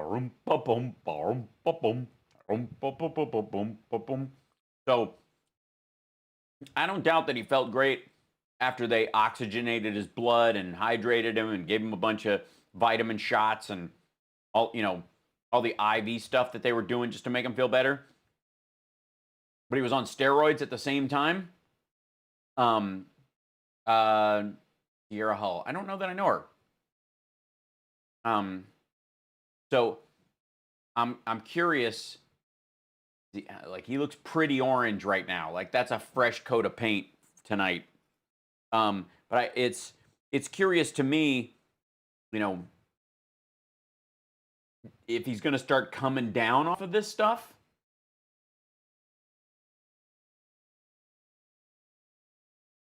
You know what I mean?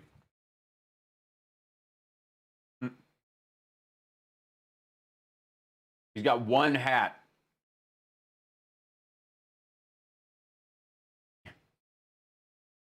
Hi, guys. Wave. Thank you, thank you. Hand job, hand job, hand job, hand job, hand job. Hello, hand job, hand job. Wait, stand back. You guys are gross. Hand job, hand job, hand job, hand job, hand job, hand job, hand job. Hand job, hand job, hand job. Thank you. I can't wait to go down there and kiss everybody. I've been saying that for 3 days. Hand job, hand job, hand job, hand job, hand job. There you go. Thank you very much. Hand job for you. And hand job for you. Sorry. Hand job, hand job. Like that weird. It's like he's masturbating a monkey or something. It's just like the only way we can let the other zoo animals sleep at night. Hand job. And where's he gonna throw the hat? Wait till he gets up on stage, like a true wrestling match. Yeah. And I'm proud to throw one single hat.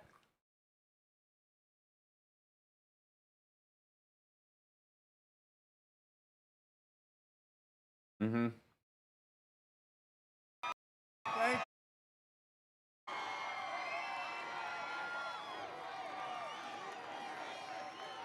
Thank you very much, everybody. Hello, Des Moines. Oh, it's been a good time we've had in Des Moines.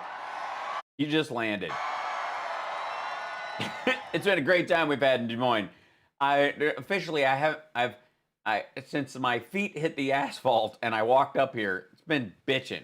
I even brought a hat. They said, sir, it is so windy out there. I said, Oh, he wasn't even going to throw it. This is just in case the wind picks up and blows his toupee off. well, my hair is very powerful. It's very strong. It can handle it. But I brought it just in case. It may get pretty bad, but it's pretty windy. Well, thank you all very much. Oh, and this will I'm be thrilled good. to be So we're on flap watch. back in the American heartland with thousands of loyal, hardworking Iowa patriots. How can you eat at a time like this? I'm like a mortician at this point. I could eat standing over a dead body. Like, where you develop such gallows humor. You're like, I don't care. Nothing can ruin my appetite at this point. And 20 days from now, we're going to win this state. We're going to win 4 more years in the White House. We're going to keep it going. You're going to see a lot of... until he gets warmed up, until the drugs kick in about 20 minutes, you're going to see a lot of trail off. And I must tell you, I've just looked. A poll just came out. We're up 6. Okay, big deal. No, didn't we win by 11 or something? We're up 6. And if I'm up 6, nobody has ever done for Iowa and the Farm Belt and the farmers and all. No more estate taxes, no more anything. I saved ethanol. Ethanol is saved. For me to only be up 6, I'm a little bit concerned, I'll tell you that. Yeah, you flew all the way to Iowa. You're in Cedar Rapids again because you really believe you're up 6 points, for Christ's sake? Think about that. Nobody's going to do for Iowa what I did for Iowa. We've just learned through explosive documents published by a very fine newspaper, the New York Post, that Joe Biden has been blatantly lying about his involvement in his son's corrupt business dealings. Oh, the New York Post. We believe everything that the New York Post says. The New York Post. We believe. Oh, there's so many. The New York Post. Hold on. Post. Trump. Images. Let's see.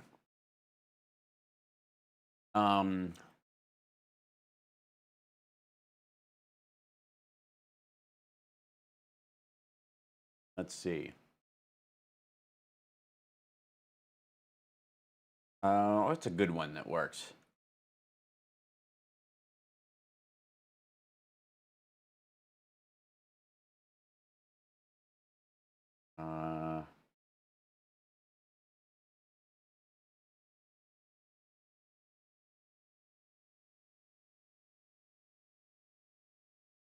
Well, I'll just show you the entire thing. Hold on.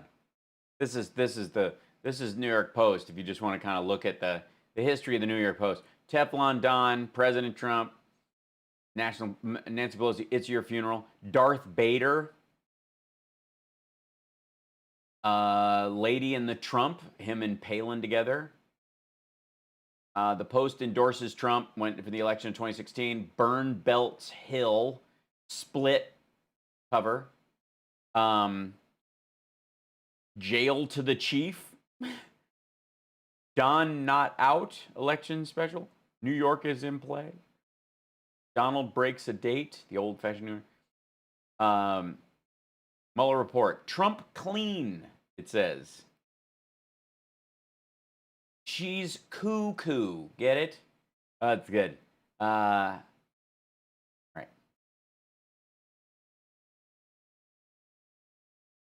Obama for Trump. What? This is the story he planted himself in the. Hold on, where is it? This is the story he planted himself in the New York Post. Best sex I ever had. The Marla Maples story. Let's see. This is the one that's now. Trump slams media over sham dossier, yellow journalism. King Don, Trump towers in Empire primary. Wait, hold on, I have to drag that down there. King Don. Yeah, so. Enough said. You guys get the point. This is the New York Post.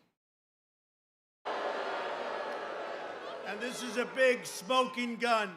Totally. It's a total smoking pellet gun after your son just shot his eye out.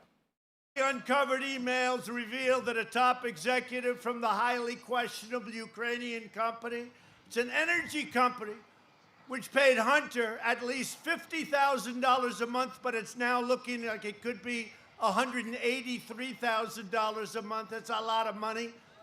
Uh-huh. Would anybody in this audience take it? I'll take it. We'll take it. Why would you care? You're a billionaire, right? I mean...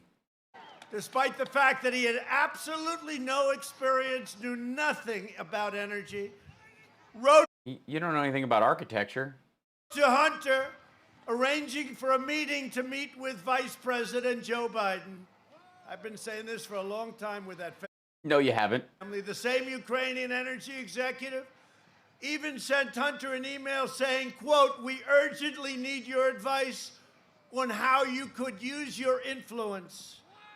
In Right. other words, Hunter was being paid for access to his vice president father, who was specifically put in charge of Ukraine and Russia. How about the Russia hoax? It turned out that they were the ones that did the Russia hoax. Really? How'd that... why aren't you talking about... I dripped soy sauce on the floor and Summer will kill me. It was them. Can I just... Yeah, Hunter Biden's awesome. At this point, let's just straight out go. Bless that man for overcoming his substance addiction problem. He's been, like... The organization he's been running just won the Nobel Peace Prize. Right? So, hold on one second. So, Hunter, this is really,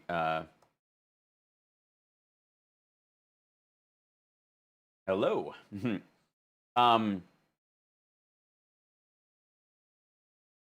So, the Nobel Peace Prize was awarded to the World Food Program. This has got a sting. For much, largely for work that they've been doing, which Hunter Biden was chairman of the World Food Program from 2013 to 2019. So, just for the record, all that stuff about nobody gave me credit for my Nobel Peace Prize. No collusion. No collusion. Yeah, totally. Just keep saying it. They'll buy it. These emails show that Biden's repeated claim that he has never spoken to Hunter about his business dealings were a complete lie. It was a total lie. Oh, yeah? Yeah? Where'd those emails come from? Where'd you get them? Yeah, and nobody can forge an email. Gee whiz. He lied to you over and over because he's trying to cover up a massive pay-for-play scandal. Oh, yeah, the massive pay-for-play scandal. The heart of his vice presidency, and everybody knows it. Everybody in Washington knows it. Do we? Does everybody know it? Known it for a long Explain explain how the Ukraine energy sector pay-for-play system works. Just ballpark. I mean, I know you don't understand the mechanics of money laundering. You probably can't grasp how influence peddling and bribery works, you know. But I mean, not the finer points. But please, Commander Trump, please explain to us all the detail, at least just a ballpark ideas around these. The fact is, there was never an administration more corrupt than the Obama-Biden administration. There was never. Yeah, nobody's buying it, dude. Just weeks Hi, ago, Lady Joe Blackstone. stood before the American people in a presidential debate and told you that these claims had been totally discredited. Yeah. And that his son did nothing wrong. But now that turns out to be a total lie. Now we can see clearly that Biden is a corrupt Did Rudy Giuliani write this portion of the speech? politician who shouldn't even be allowed to run for the presidency. Yeah, he shouldn't even be allowed to run. The fact that I'm losing to him, I mean, how can you? He's cheating. They should make him drop out. He shouldn't even be allowed to run.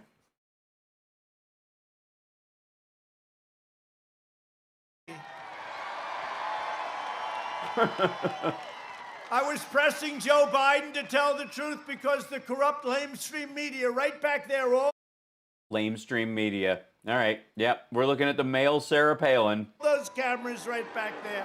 Hey, Susie. They're corrupt. Boo, cameras. And they refuse to write the story. There It's your own campaign, like, filming this as well. wasn't one time in almost 4 years during my presidency, during the greatest political scandal in U.S. history.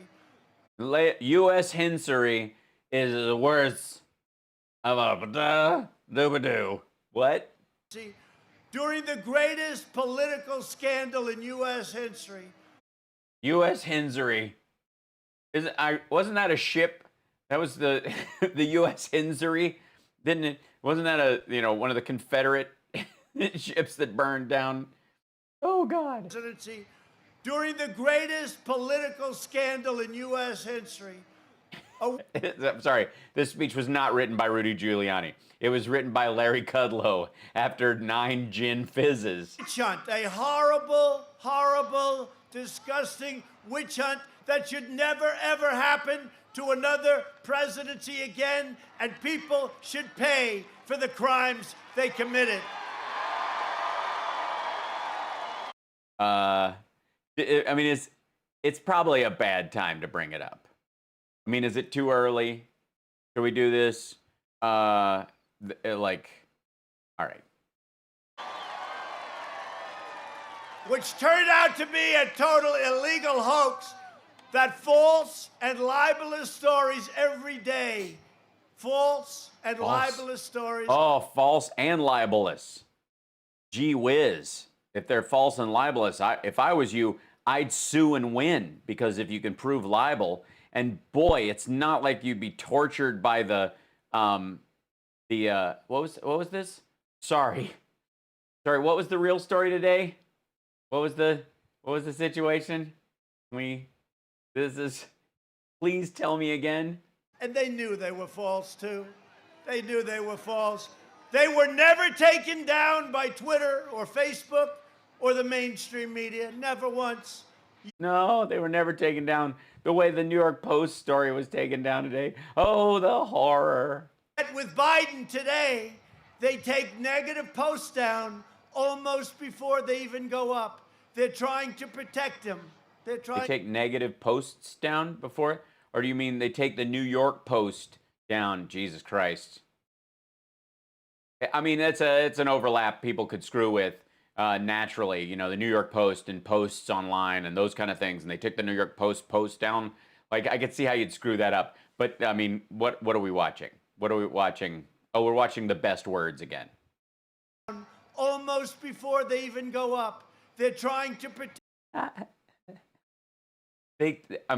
Now Twitter is using pre-crime.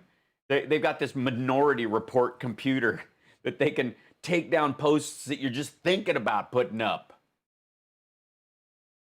Mainstream media, never once. Yet with Biden today, they take negative posts down almost before they even go up. You mean they don't let them be posted? They take the posts down before they go up? Well, then you can. All right. They're trying to What's almost? protect him. They're trying to protect Biden.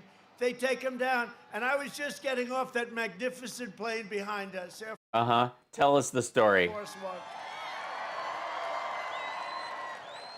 And I had heard, and I just don't know this for a fact, but they say Kayleigh McEnany. You know Kayleigh, right? Kayleigh McEnany. What's her name again? But they say Kayleigh McEnany. You know Kayleigh, right? Kayleigh McEnany. Her name is Kayleigh McEnany. There's a whole other syllable in there. Now, pardon me, but I mean, she doesn't work for me. So maybe that's the nickname. Maybe he's so familiar with her that he can drop occasion, you know, kind of like a kind of kicking the G off and putting an apostrophe there, you know. Kayleigh, what's her name? Say Kayleigh McEnany. You know Kayleigh, right? Yeah, Kayleigh McEnany.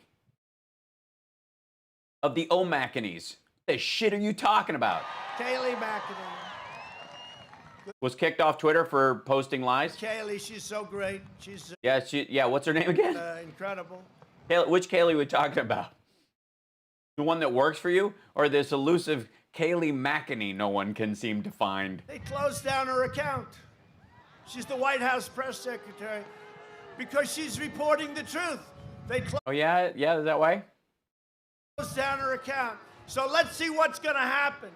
And did you hear the news? Bruce Orr is finally out of the Department of Justice.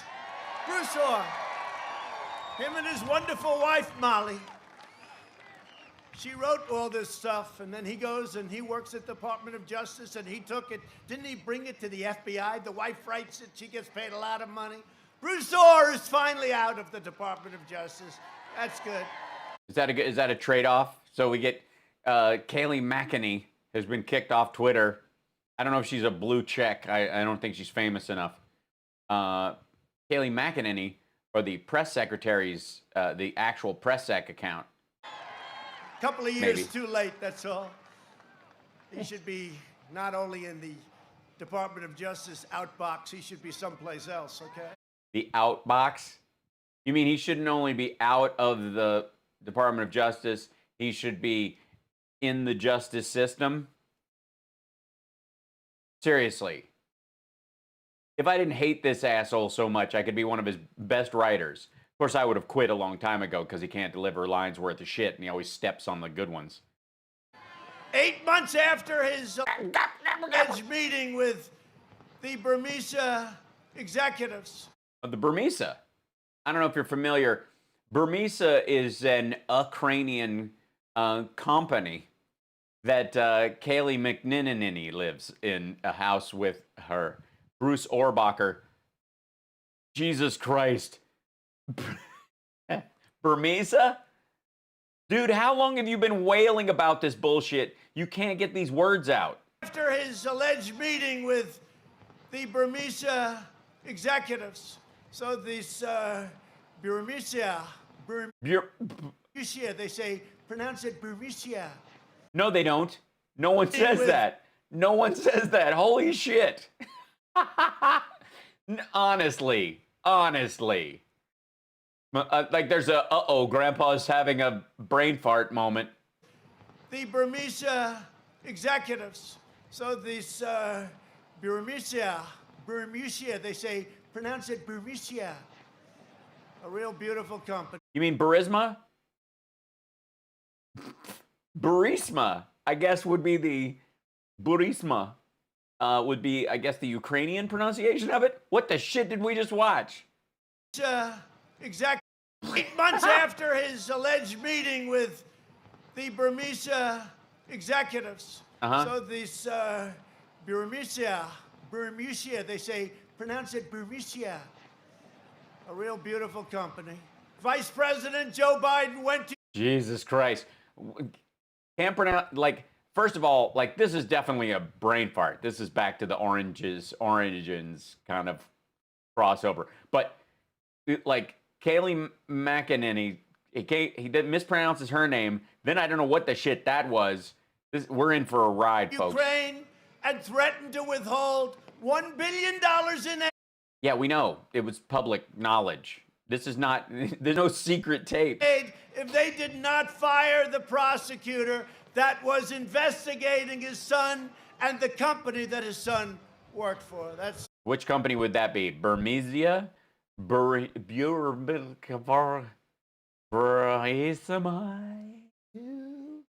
And of course his son, Hunter Biden. Oh. Wait, how did he say it that time? The company that his son worked for. That's Burmisma. Burmisma. Okay, it's different. Okay, so there's several companies involved. I don't know if you guys are following along.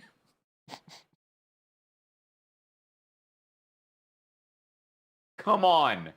Come on. If they did not fire the prosecutor that was investigating his son and the company that his son worked for. That's Burmisma. Burmisma. Jesus Christ.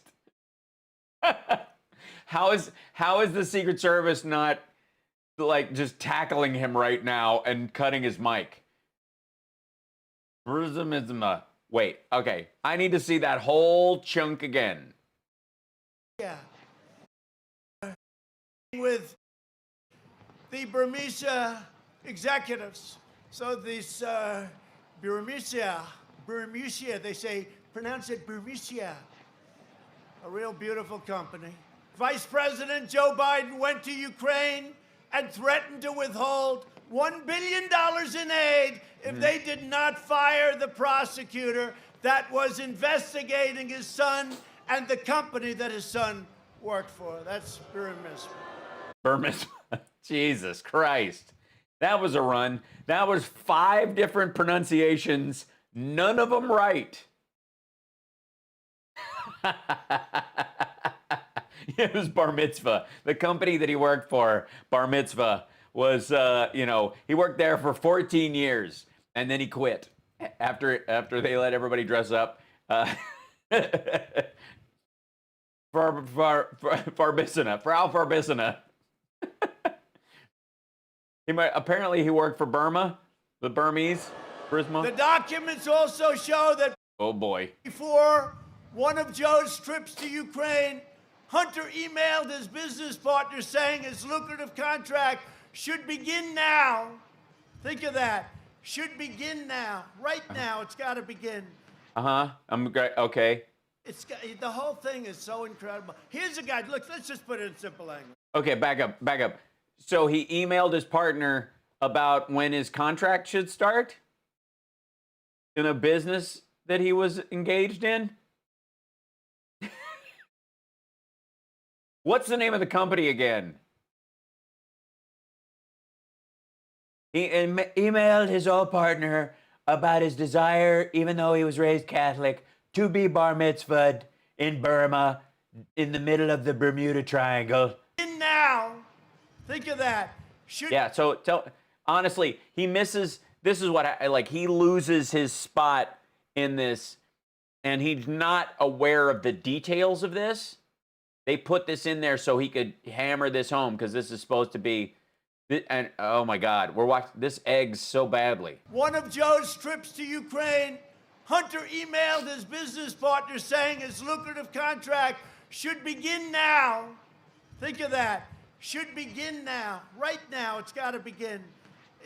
The whole thing is so incredible. Yeah, it tells it, but I'm not quite grasping what the shit you're talking about. So please break this down in a way.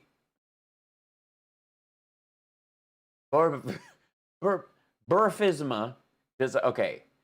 Guys, look, let's just put it in simple. Yeah, let me start from. Let's start over. over. Thrown out of the military. Okay, so. It's unfortunate. He didn't have a job for a long time. His father becomes vice president. Uh-huh. And he's making millions and millions and millions of dollars a year. Because the Biden name is valuable the world over, and investors trusted their money to Hunter Biden because they know his father's so solid that Hunter wouldn't run off with those funds and embezzle them to Russia like previous companies they'd work with had, because he's too high profile. But please go on about Berlism. Think of it. No, think of it. I'm thinking. Think of it. Go for it. It's like the What's it Hillary like? stuff, the crooked Hillary, and it's Yeah. the crooked Joe. It's like the Hillary stuff and the crooked Hillary. I'm just riffing at this point. This is magic. Turn off the teleprompter. I don't need this. This is magic. You know, when a Democrat voter here in Iowa asked Joe last year, you remember, if his son raked in money in exchange for providing access, Joe called that man a damn liar. You're a damn liar. Yeah. That guy was sent by your campaign, and he was. Kid's making millions of dollars. He had nothing. He didn't have a job. Thrown out of the military, sadly, but thrown out of the military, and he knew. Did your kids ever join the military? What happened when Don Jr. was gonna join the military? What'd you tell him? Nothing about energy. He knew nothing about investments. Knew nothing Yeah, he didn't know anything about casinos. What does he know about? All right. about China. How about he walked away $1.5 billion to manage for China? Yeah, he managed it. Right. Are they mad? Did they go, our money wasn't spent well? What happened? They don't do that with the most brilliant people on Wall Street. Why not? Vice President Biden, Maybe that's because that's not what those people do for a living? you owe the people of America an apology, because it turns out you are a corrupt politician, okay? Well, that settles it. Where's your hat? Still there? Put the hat on. Go for it.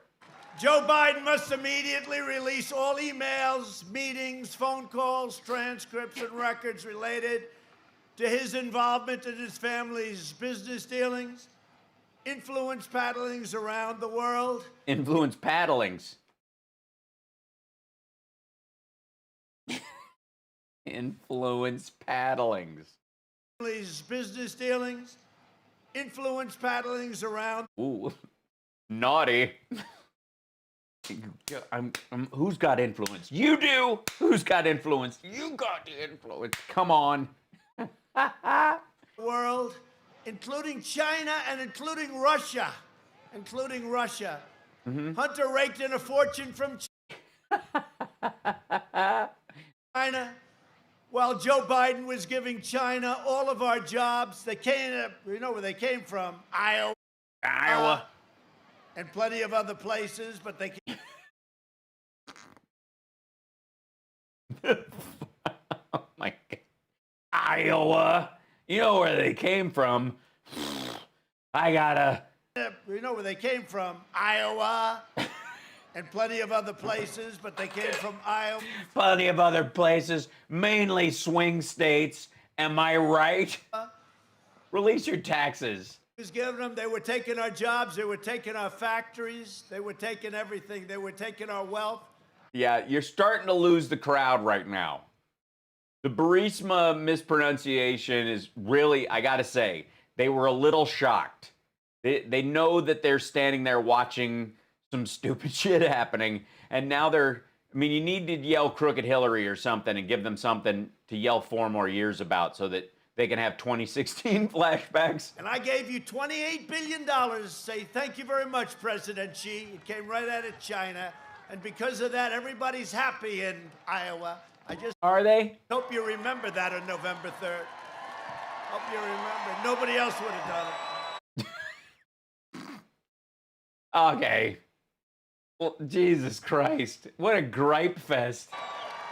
He's so mad no one gives a shit. Nobody else would have done it. The Biden. Nobody wouldn't have done that. They would have done it's not like Iowa is a key election point in all elections, all primaries start in friggin' Iowa. So it's not like Iowa gets its ass kicked in an outsized manner every 4 years.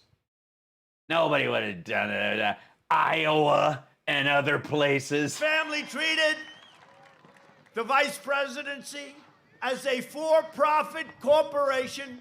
Really, you want to go there, bro? Flying around the globe, collecting millions of dollars from China and Ukraine and Russia and other countries.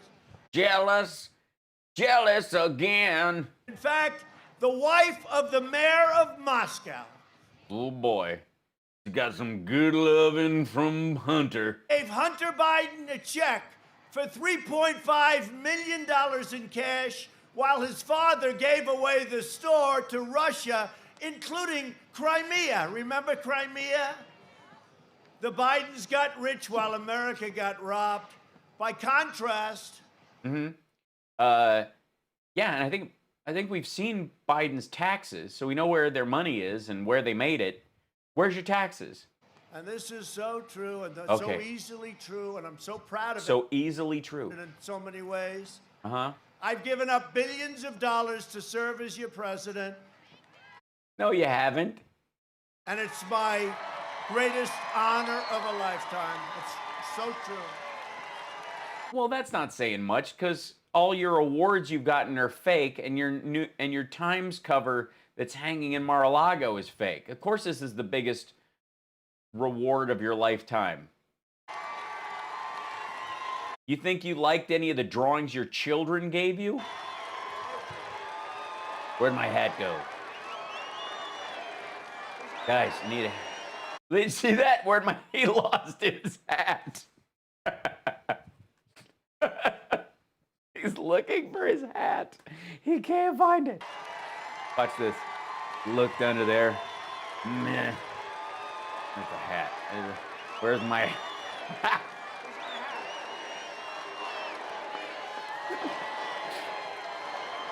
Wander around till somebody brings him a hat. Oh my God. I ran for president I thought he was going to go, where's my hat? because I could not sit back any longer and watch the terrible injustices being done to the American people. And it's true. And by the way, That's true. before the China plague came in, we had the The greatest best year ever. Okay, yeah, play the hits. economy in the history of the world, and now it's going right back there. Our stock market is very close to Yeah, to hitting a new record, right. a number that was even higher. Does Yeah, yeah. everybody have your 401k ready? Because it's going through the roof. We're going to have the best year we've ever had. And we're going to have tax cuts, not tax increases. They want to increase your taxes. They want to increase your taxes so they can spend it on the Green New Deal. It's another beauty. That's another beauty. I could not sit idly by and watch career Watch politicians my hat blow away. like Joe Biden continue bleeding this country dry. And that's what it is. You know, you can say whatever you want. Oh boy. You can say whatever you want. Mm-hmm. But when you have a kid that follows his father, and by the way, take a look at his brother. His brother all of a sudden is building a big housing development in Iraq. Have you ever built a development before? No, I haven't. Take a look at the whole family. It's a corrupt family. Joe Biden personifies the selfless and corrupt globalists who got rich and powerful at your What? expense. Take a look at the people that are funding his campaign. People assume You mean like me? that they'd be funding my campaign. I don't want them. We don't want them. We never needed them. We don't want them. You mean citizens? Betrayed American workers, disparaged American values, and crushed our middle class. For decades, Biden and his cronies laughed while they shipped millions of your jobs to their friends in foreign countries, in countries that you've never even heard of. Well, don't rub your followers' ignorance of geography in their faces. That's just rude. You mean countries you've never heard of. They lived behind gated walls and they flooded your communities with illegal immigration, deadly drugs, MS-13 savages that assault, rape, and murder innocent Americans. I mean, honestly. They forced our They forced everyone to work as a slave for bourgeoisie. citizens to live in crumbling inner cities while they spend trillions of dollars on never-ending foreign wars. They just never ended. But there's more people in Afghanistan now than there were. we're bringing all our soldiers back home. You know that. We've been doing No, they're in Saudi Arabia. it for a long time. And it's not easy. Not easy. The military-industrial complex, not the You just gave them $2.5 trillion. easiest thing, but we're bringing them back home. We're almost finished in Afghanistan, coming in. We're down to... Right now on CNN, feds chase suspected foreign link to Trump's 2016 campaign cash for 3 years. Yeah, Quirk Sugar Plum, that's actually the Egyptian bank story. A small number coming home by the end of the year, hopefully the end of the year, shortly thereafter. Yeah, whenever, you know, so eventually, just like next year, we'll have the best year Syria, ever. we're out, totally out. And by the way, we crushed, before I did this, we crushed 100% of the ISIS caliphate. Well, with the help of the Kurds. Of course, we left them to be murdered by the Turks, but, you know, who cares? 100%. 100%. That's not a tumbleweed, guys. That's the top of Trump's head that's blowing by.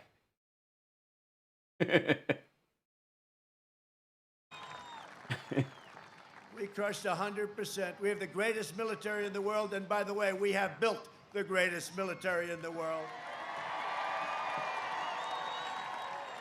So I just tell you thanks, from Denise. Iowa, you know, you're a very powerful state politically. You're a big... Tell us about it. Tell us all about, wait, explain, Jesus Christ. Explain Iowa to us. You know, you're a very powerful state politically. You're a big state to me, big in your heart. But you have a tremendous influence and a tremendous power, and you've never let me down. You just came in and we won by so much. You know, they say every Republican wins by 1 point. I think I won by 11, right? 11. That was early in the night. Remember that? Yeah, go back to that night. Wasn't that better? Glory days. They said Donald Trump was the young girl's eyes, glory days. of Iowa. Then they said, man, he won by 11 points. What's going on? That was just the beginning. And we won Ohio. We won Ohio by 8 points. They said, what's going on? You know, it's one thing you win a state, but when you win by a lot, and that was the beginning of something. And I'll tell you what, we have more enthusiasm now than we ever did 4 years ago. There really is true. Well, sure. Then what are you worried about? Why are you back in Iowa? You won the state by 11 points. You're up by 6. Why are you there? There are other states where you're neck and neck. Why the shit are you in Iowa? Oh, did he flap his jacket? I'm sorry, that's my bad. I didn't. We have great poll numbers, There you although, you know, you see a lot of the fake poll numbers. They'll do anything they can. They're called suppression polls. Yeah, there they go. Look at the red lights. They start to go off as I start to point. You know, in one way they want the ratings, in another way they don't want to have the ratings, and you're telling CNN that they're a fraud in their broadcasting. Yeah, Fox shut their light off. Can you tell which cameras are which? That was one of the greatest. That was one of the greatest evenings ever. There are those that say it was the most exciting evening in the history of television, highest rated evening in the history of television. No. And you know what? The election we have coming up on November 3rd is actually more important. It's actually more important.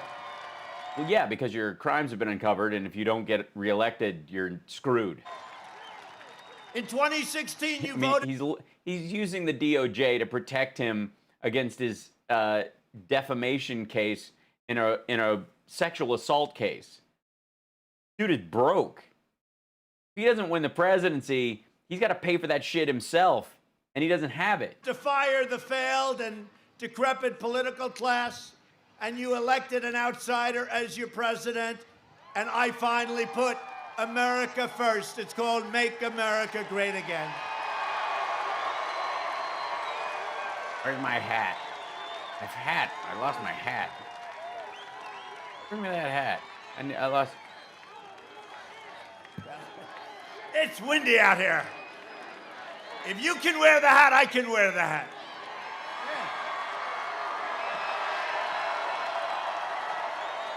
And I like, it's not even a MAGA one. It's all the lettering on it. Like, should I take off the tie or not? What do you think? I don't know. Maybe yes?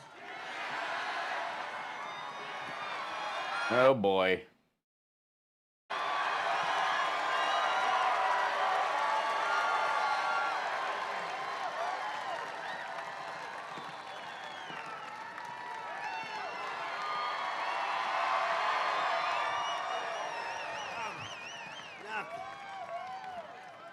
Oh, that feels so much better.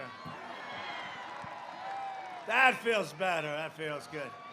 That's why, guys, that's why I couldn't pronounce Burisma. His tie was too tight. Now we can all just Honest to God. relax and have a good time. No, Kicked my shoes off. it's, You can leave your hat on. Two things you need to know about me.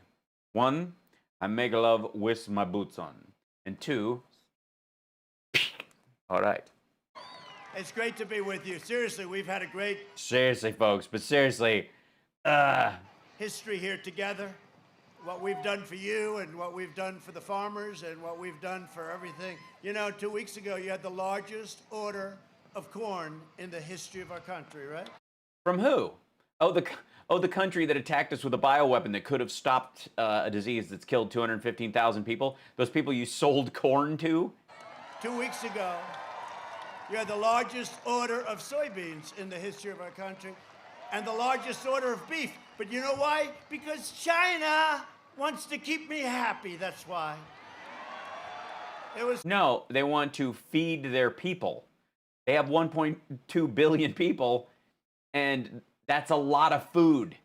And their livestock got wiped out last year. From China, because they know what they've done to us should never have been allowed. They could have stopped it. Nice, They Susie. didn't stop it. They should have stopped it. But, you know, they should have stopped it, but they didn't stop it, and they killed a bunch of our citizens. But hey, you know, thanks, guys. Have some corn. The only reason I'm your president is because the previous administration did a poor job. No, the only reason you're the president is because America has a problem with powerful women, and Obama couldn't run again. I mean, let's be honest. So poor, in fact, that I said I'm going to run for president. And you know what? If they did a good job, I wouldn't have run. And if they did a good job, I guess I wouldn't have won. When you think, I wouldn't have run, and I wouldn't have won. That's a great story. But they were so bad, and it turns out they were so totally corrupt. We did not come this far to overcome this much and fight this hard. We shall overcome. This is the Trump crossing the Edmund Pettus Bridge section of the speech. Only to surrender our country back to the depraved Washington swamp. Oh, you mean Mnuchin and Kudlow and... When I would say drain the swamp, I used to say it, you know, drain the swamp, and people liked it. I hated the expression. I hated it. I hated it. I just said, this is a hokey expression. And I put it in one speech, the place went crazy. I said, I'm starting to like that expression. Then I put it in another speech, and they went crazy. I said, you know, I really like it. Great story, bro. I really like it. But you know, when I say drain the swamp, I had no idea the swamp was that dirty, that disgusting, and that deep. It's true. If I don't sound like a typical Washington politician... It's because I'm heavily medicated. It's because I'm... He brought a hat up with him. He lost it somehow. He looked for it, but it somehow disappeared. And so they brought him another one. For those of you just joining us. Thank God.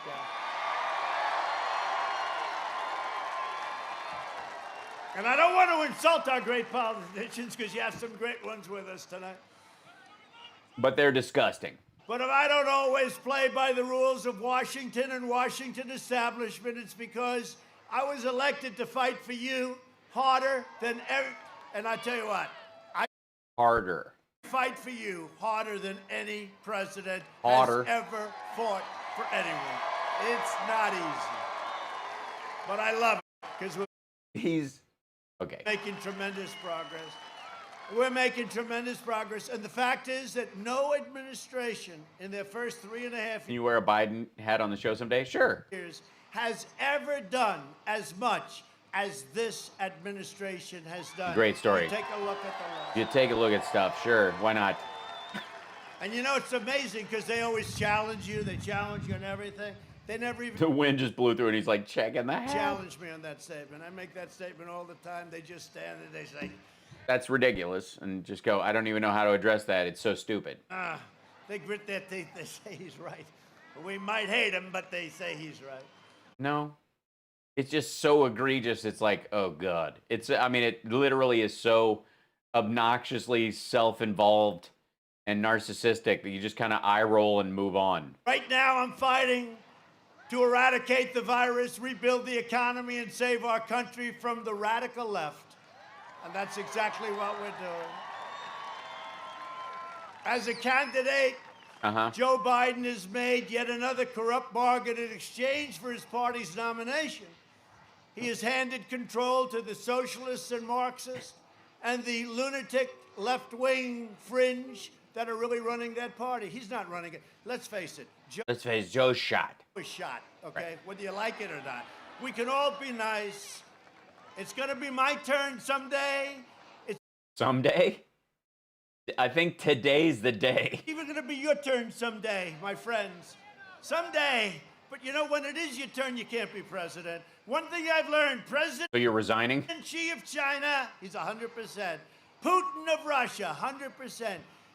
Who's what? The CEO of Burisma. Kim Jong-un. By the way, whatever happened to that war we were supposed to be in? Kim Jong-un of North Korea, 100%. We've heard this chunk These before. people are sharp and they're smart. Joe has lost it. In his best day, he wasn't a smart man. Everybody knows that. But Joe is gone. If he wins, the radical left will be running the country. They're addicted to power, and God help us if they get it. We'll never be the same country, and we will never be able to recover. And we It are will be Venezuela. on a basis. And I'll tell you something, the country was coming together. I was telling a very good reporter today that our country was coming together because we were having such success that He wasn't talking to a reporter. He was talking to the New York Economic Forum that we just watched. That's what he's referencing. I was being called by people that normally I wouldn't be speaking to too much. They don't want me, I don't want them. But we had the best employment numbers in history, African American, Hispanic American numbers, women, Asian, everything. High school diploma, without high school diploma, colleges, PhDs. We had the best numbers in every category. 160 million jobs. We were never even close to that. We were at 160 million jobs. Yeah, we had 2.1% unemployment after World War II. And it was all coming together. People, let's get together, let's talk.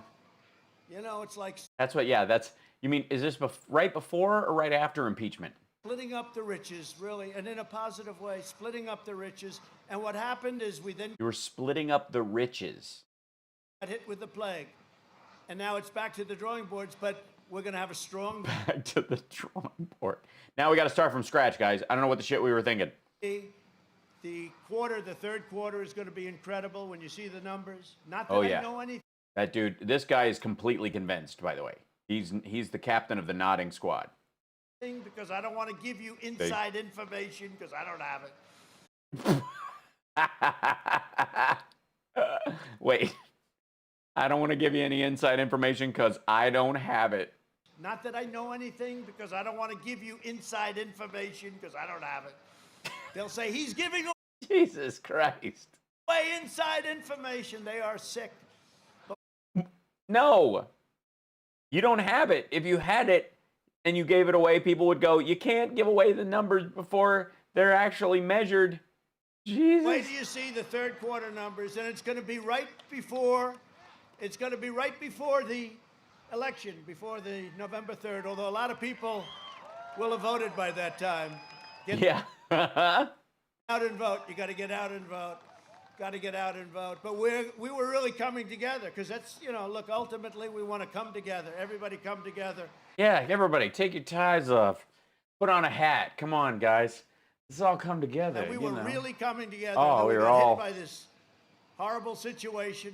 Could have been stopped. China stopped it from going into the rest of China, but they didn't stop it from coming out and going to Europe and the United States and the rest of the world, 188 countries. So why'd you sell them all of our corn, soybeans, and cows? So we're now putting it together. We had it done, and now we're doing it again. And next year will be even stronger than last year. Last year was the best year we've ever had. Okay, can we, what was that again? Taxes. Hold on. Says let's quadruple your taxes, which is what they want to do.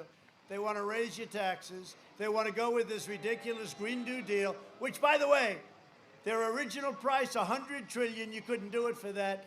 If we did great every year for 100 years, everything was perfect, right? Excuse me. No nothing, no recessions, no anything. You couldn't make $100 trillion. Wasabi. These people are crazy, and they actually mean it. You know, they actually mean it. So we're going to Where were you? get it going to a level that nobody can ever turn course on us. Nobody can ever change. You know, I tell What? they actually mean it. So we're going to get it going to a level that nobody can ever turn course on us. Nobody can ever change. You know, I tell the Didn't anybody catch that? Anybody know what the shit was? What that was?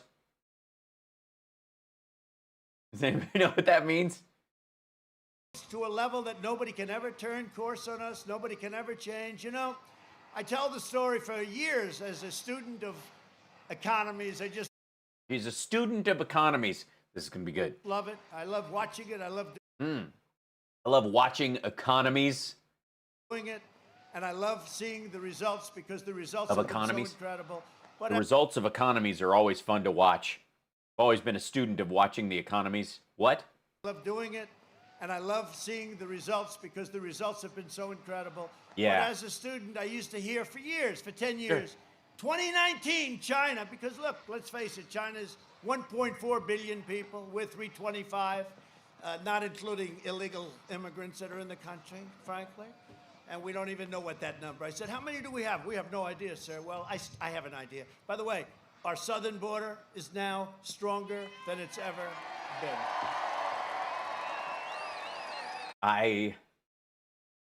Yeah. But we have 325, 330 million people. But for years, I heard that China will overtake us as the world's largest economy in the year 2019. You've all heard it, I think, right? Yes? Yeah, until they unfortunately fell victim to a real estate investment scam / circle jerk / cascading economic mistake of their own making about 10 years ago that has been building up and building up and building up to the point where it's so bad they're having to create their own internal economy to restructure it that does not interact with the rest of the world. He's a very smart-looking guy. You're loaded with money, I'll bet. Look, that's why he's in the front row. Is he? I see. So people, well-connected rich people get front row seats at your events? Okay, cool. He's in the front row and he didn't have to stand here for 3 days to get there. I can tell he's got. Oh, so he's with you. But, right, 2019 that China was going to overtake us. Well, you go back 6 months, 7 months, not only weren't they overtaking, we were beating them by leaps and bounds and getting bigger and bigger and growing and taxing them and taking in billions and billions in tariffs. And when that did not turn the corner on their economy. Literally, they had created a real estate hole that they were digging themselves out of. It's been going on for the last 6 years especially, and then COVID hit and screwed their manufacturing base, and tons of companies are pulling their manufacturing out of there anyways. They've been looking for a reason to go out the door to other countries. TPP was supposed to help set that up, and it didn't because he scuttled it, and a bunch of other people didn't understand what it was there for. But ultimately, that's That's it, yeah, right. Targeted Iowa and the farmers of this country and ranchers and others. I said, no, you can't do that. No, you can't. And I put a 25% tariff on everything. And I gave a lot of the money, although I don't want to say it too loudly, $28 billion. I gave you 16 and 12. I said to Sonny Perdue, Secretary of Agriculture, great guy, he knows more about farms. I said, Sonny, what's the number? He said, 2 years ago, sir, 12 billion they hit us for. And last year, 16 billion. I said, that's okay. We're going to put a 25% tariff. The farmers are going to get 12 billion, and then they're going to get 16 billion, okay? And we're going to give that money to our farmers, and that got our farmers even. Did it now. In fact, I shouldn't tell you this because they don't like this, but some of the farmers were making more money the way they was doing it than by working their asses off, all right? Oh, yeah? Is that how it works? Very happy. But no, we took care of our farmers. No other president's going to do that. No other. That's why China got away with all of this stuff for years. And we had plenty of money left over after the $28 billion. It went into the U.S. Treasury. But they got away with it because they threatened a president like Obama. We're going to target your farmers. We're going to target the middle of our country. And Obama would say, oh, Betty, we better not get involved. I said differently. I said, what was meant to be a financial lifeline for struggling farmers has been widely derided by critics as a corporate bailout for big agricultural companies and those who live in metropolitan areas but own farms in rural America. The program has also been attacked by providing financial support to American subsidiaries of foreign agricultural companies that operate in the United States. For months, a bipartisan group of lawmakers has been pressing the Trump administration to explain payments to a Brazilian-owned company with a troubled past. About $67 million in bailout funds have been gone to JBS USA, the subsidiary of JBS SA, South America, a Brazilian company that is the world's biggest meat processing firm. Lawmakers have argued that the company with foreign-held ownership should be getting more scrutiny, particularly one that encountered legal trouble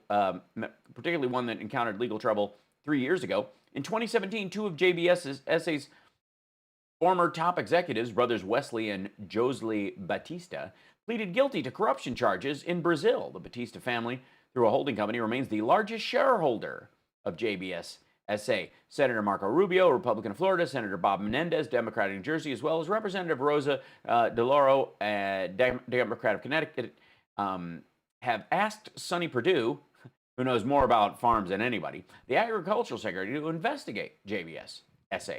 I have not had a reply from the secretary, Ms. DeLauro said, adding that the money, quote, was supposed to be going to struggling farmers.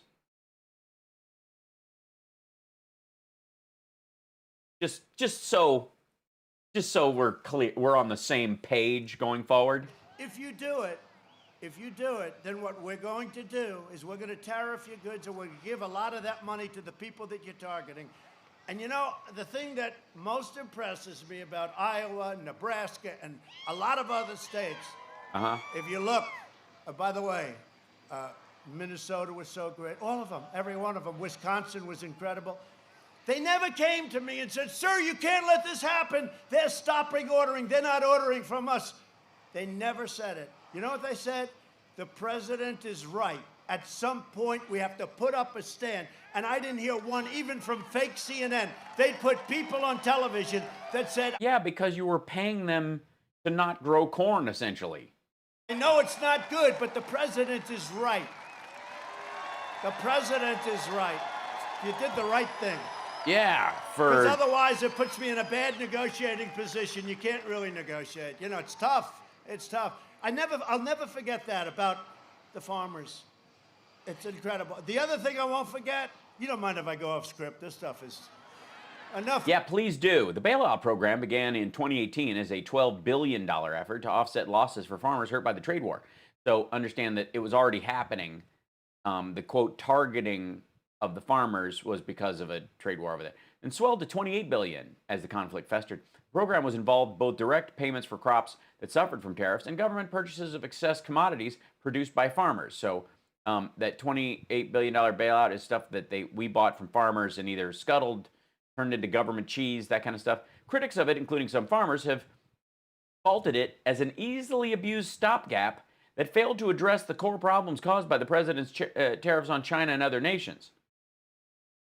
This week, Senator Debbie Stabenow of Michigan, the top Democrat on the Committee on Agriculture, Nutrition, and Forestry, said that the aid program was biased in deploying its resources. She argued that the money was being concentrated in the South, that certain crops were being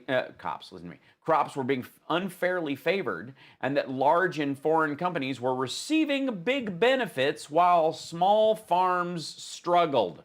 Please, sir, go off script. Enough with crazy Hunter Biden and making millions of dollars a day. Yeah, go on about that. I mean, why? Dig in again. That's the script for tonight? You were in the middle talking about farmers.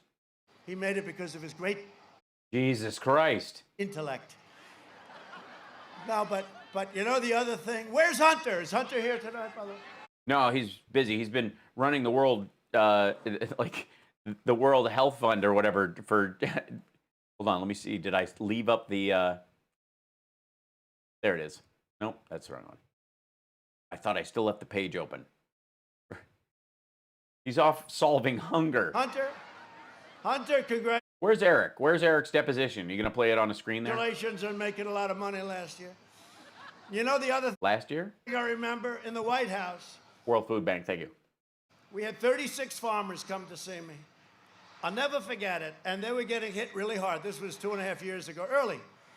And they came in to see me, almost all farmers. And What did the other ones do? Were they just cow milkers, or what happened? Were they in animal husbandry? Was Dr. Paul there? they said, sir, we're hurting, but you're doing the right thing, sir. I'll never forget this meeting. Yeah, you think they would have brought in the farmers that were pissed to talk to you? Early, I have pictures of it. Okay, so it really Many happened. from Iowa, but from other states, but many from Iowa. And I Yeah, they must have been from Iowa. never saw, because everyone's always asking me for money. I want money here. Countries want money. Our so-called HBCUs. allies are always asking for money.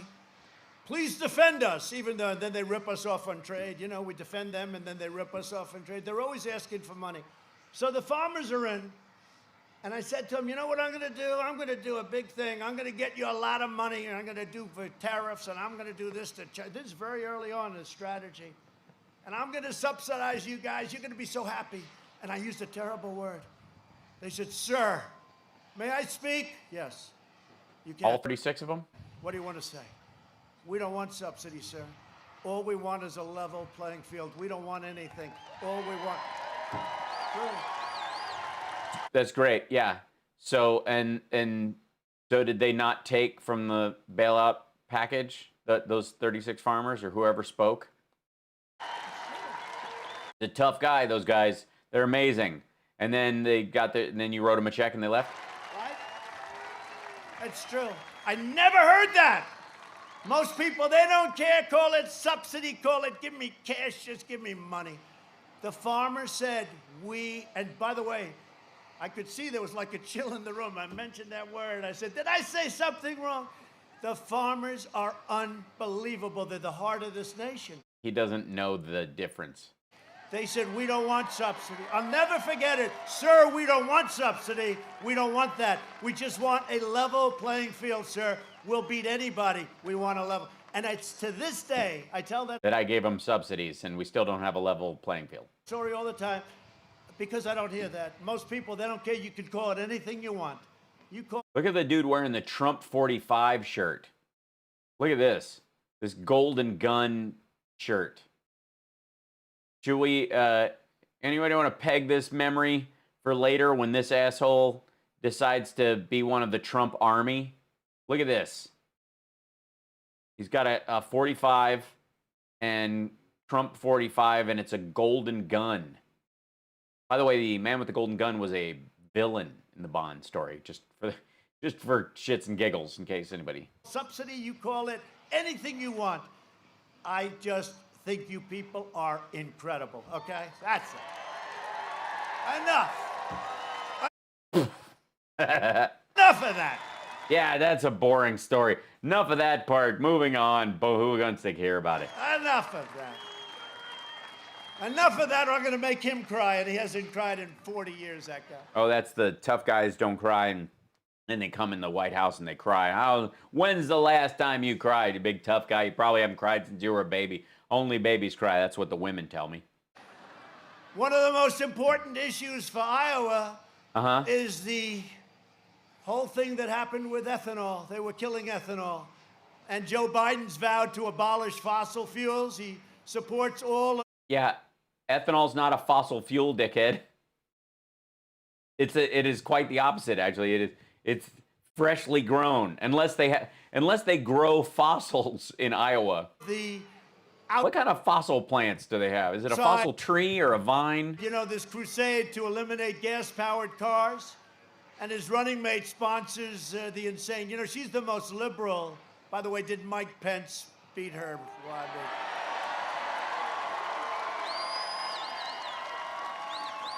You know the expression in boxing, or as my friend Dana would say, UFC? If that were a fight, they would have stopped it, right? Mike Pence. Yeah, because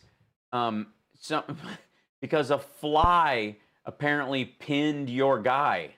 We love Mike Pence, and he loves Iowa too. He loves Iowa. Sure, why not? He just left. We love Mike Pence. He loves Iowa. He just left. The Biden-Harris platform. Sorry. That's a good one. That's pretty solid. Hold on. Do that again. He just. Mike Pence. We love Mike Pence, and he loves Iowa too. He loves Iowa. He just left. Sorry. It's just. I can't. Oh God. The Biden-Harris platform will demolish. He loves this place. He just left. Iowa ethanol, you know that, wiping out the entire industry. And we fought hard for it. You know, we went through the whole thing where we had no demand because of the pandemic. And we all fought hard to keep it going and keep the ethanol going. And we did the 12 months. You know, I did 12 months. Remember, it was 8 months. I said, why not 12? And they couldn't. Nobody knows what the shit you're talking about. Nobody knows what you're talking about. The 12 months. You know, I did 12 months. Remember, it was 8 months. I said, why not 12? And they couldn't give me a very good answer. But I made it year. Nobody knows what the shit he's talking about. No one knows. What is this? Keep the ethanol going. And we did the 12 months. You know, I did 12 months. Remember, it was 8 months. I said, Sure. why not 12? And they couldn't give me a very good answer. I don't know. But I made it year round and 15%, right? Up from the 10, 15%. And it's great stuff. And when the market comes back, which is coming back, but in the meantime, you have inexpensive gasoline. That's not so bad, right? That's not so bad. Except when you're the people selling it. Because nobody ever thought they'd see gasoline with a 2 in the front of it and less. And we've saved all of our energy jobs. And whether we like it or not, when we are having problem with energy, I called Russia and I called Saudi Arabia, and they reduced production by more than 10 million barrels a day. And our entire energy was saved all over the world, frankly. They're not doing it for us, but they're doing it for, let's say, everybody. And we have an incredible country, and we saved our energy industry, our energy jobs. And What are you talking about? Saudi Arabia and Russia were playing a game of chicken against each other and hoping that just in the playing of it, they would scuttle the energy sectors of other countries, including ours. Our energy independence. It was a bluff, and they both stopped. But after they got you to lower production and Mexico to lower production. Beautiful. Woo! And by the way, I also made a little promise most of you won't understand. For those people in the ethanol world, you can use the pumps. Okay, do you understand that? You can use the pumps. In other words, you don't have to go out and spend hundreds of millions of dollars on new pumps. Because, you know, with the additional ethanol, the additional power, some people say, oh, make them buy new pumps. No, I don't want you to buy new pumps. You don't have to. So for those people that understood what I just said. No one. No, I don't want you to buy new pumps. You don't have to. So for those people that understood what I just said, you know what I'm talking about, right? So for those of you that understood what I just said, you know what I'm talking about, right? To the United States Supreme Court. Coney Barrett, I nominated No, we're still at that. to defend our rights and our Constitution. Our Constitution, the Constitution of the United States. Nominated Judge Amy Coney Barrett to the United States Supreme Court.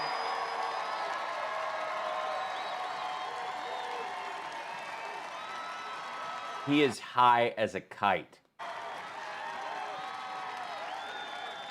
Right? Right? And I'll tell you, you know, I don't mind running against Sleepy Joe, but I wouldn't want to run against her right now. She has to promise. Please promise me, Amy, you'll never run.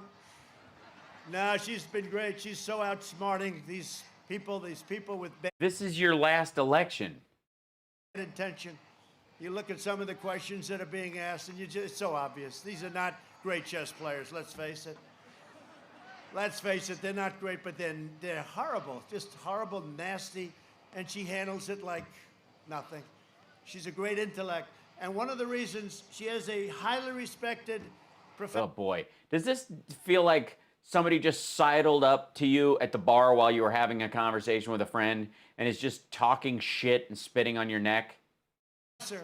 Who's been teaching for many years, said she was the single greatest student that he's ever had.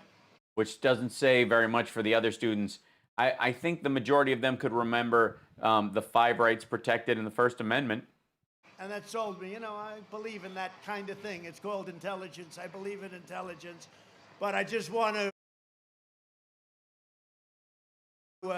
having spoken to her in a few days, I want to just say that we made the right choice, right, with Amy.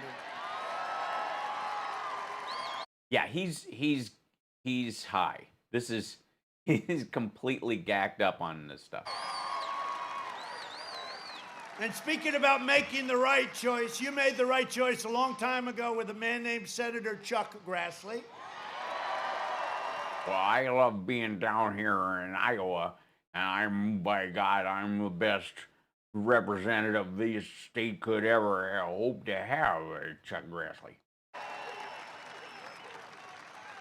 And you made the right choice, and you're going to do it again, I hope, because she's great. Joni Ernst. Nope. Losing by 4, it's just going to get worse. And they're right now in Washington fighting to confirm our great new justice, our future justice of the United States Supreme Court. Joni has been fantastic, and she's been fighting for Iowa values For Iowa values. Holy shit. Joni has been fantastic, and she's been fighting for Iowa values for a long time. What values would those be? Certainly not good pronunciation, following consonants with proper vowels. I mean... Call me, sir, can we do this? Nobody called me more on ethanol than Joni and Chuck. In fact, I used to duck their calls. Tell them I'm not in. Just tell them I'm not here. I can't take it anymore, Joni. But that's what a good senator is. They want to keep your... They harangue me about stuff that I don't give a shit about is a constant refrain. He does this with everybody. State going. He's got a story for them calling about stuff that applies to their state that's specific to what their constituents need, and him dodging the call. Keep our country going. They love our country. They love our state that they represent. So Joni Ernst, you got to get her in. And Chuck Grassley, we don't have to worry about him. He'll be around forever. He's great. Well, thanks a lot. Don't mention my name anymore. It hurts my chances. You know what I love about Chuck Grassley? He's got that voice, that great voice. Even when he's being nice, he sounds like the toughest guy, right? And he's being nice. And he looked at Comey, remember, you know, the corrupt FBI director. And he looks at Comey. Tell us the story. Come on. And that guy's giving Comey the double thumbs down over there. He looks at Comey, corrupt guy. What does he say? And he just said, "Did you leak?" And Comey joked, "Yes, I did. He said, "In the House." Now let's see what happens to him. But I'll never forget Chuck Grassley, and he didn't mean it to be mean. He just sort of like got that rough voice. "Did you leak?" What? Yes, I gave it to my college professor friend from Columbia, yes. Remember that? We love No, I Chuck. don't remember what a piece that. of work he is.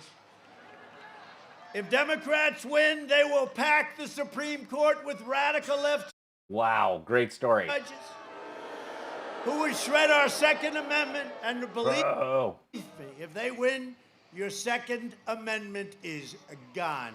Okay? Is a gun. I know, like, yes. They'll empower violent mobs and Oh, and by the way, since Trump's hat's fallen off, we know why. shield deadly criminals and terrorists. Very simple. Joe Biden refuses to even answer questions unpacking the Supreme Court. How about this? They go up to him, do you want to pack the court? I'm not going to answer that question. You know why? Because they don't ask it if he doesn't, me, it would be like... Where are your taxes? But they say, you were going to pack the court, sir. I'm not going to answer that because I don't want to say. Oh, okay, good. Next question. Can you believe it? This is the essence of our country. We can't allow this to happen. And the other thing is, they don't ask the second. No. I put up a list of 45 great, brilliant, conservative, in our case, justices That were given to me by the Federalist Society. that go by the Constitution as written, etc., okay? So, Et cetera, who've been vetted by the Federalist Society to be right-wing activist judges. But go ahead. he's got to put up the name of justices or judges, whoever he'd pick, to No, he doesn't. become a justice of the Supreme Court. He's No, he doesn't. not doing that. They're not asking that question. They don't Nobody does that. ask. Did you see the NBC thing last week? No, it was for children. Should we get to that point? At an NBC town hall. It was designed for a child, okay? When I get in, they ask me things that nobody ever even contemplated could be thought of. Not even contemplated could be thought of. You mean it's never occurred to you that you might be asked substantive questions about the running of the country? This guy, they're asking him these questions. Nobody can believe it. In fact, NBC took a lot of heat.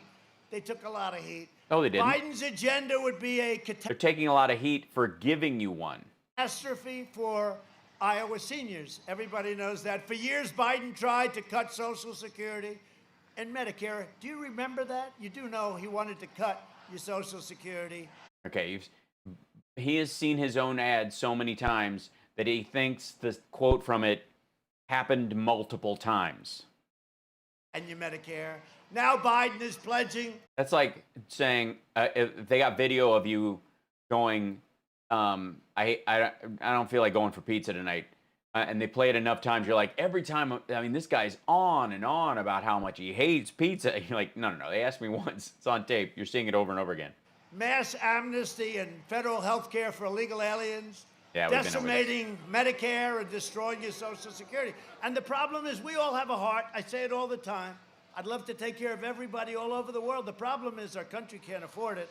And if you start saying we're going to give free education, we're going to give you Medicare, we're going to give you health care, we're going to give you everything, our country will be flooded with millions and millions of people that are going to come from all over the world. They will decimate our country. You can't do it. Biden cares more about Just get back to the speech. illegal aliens than he... The lady in the MAGA hat way over there, or the MAGA mask rather, is reading the teleprompter. Like, you can tell some of them are starting to, like, get back on the... Can you read does the... for your senior citizens. It's true.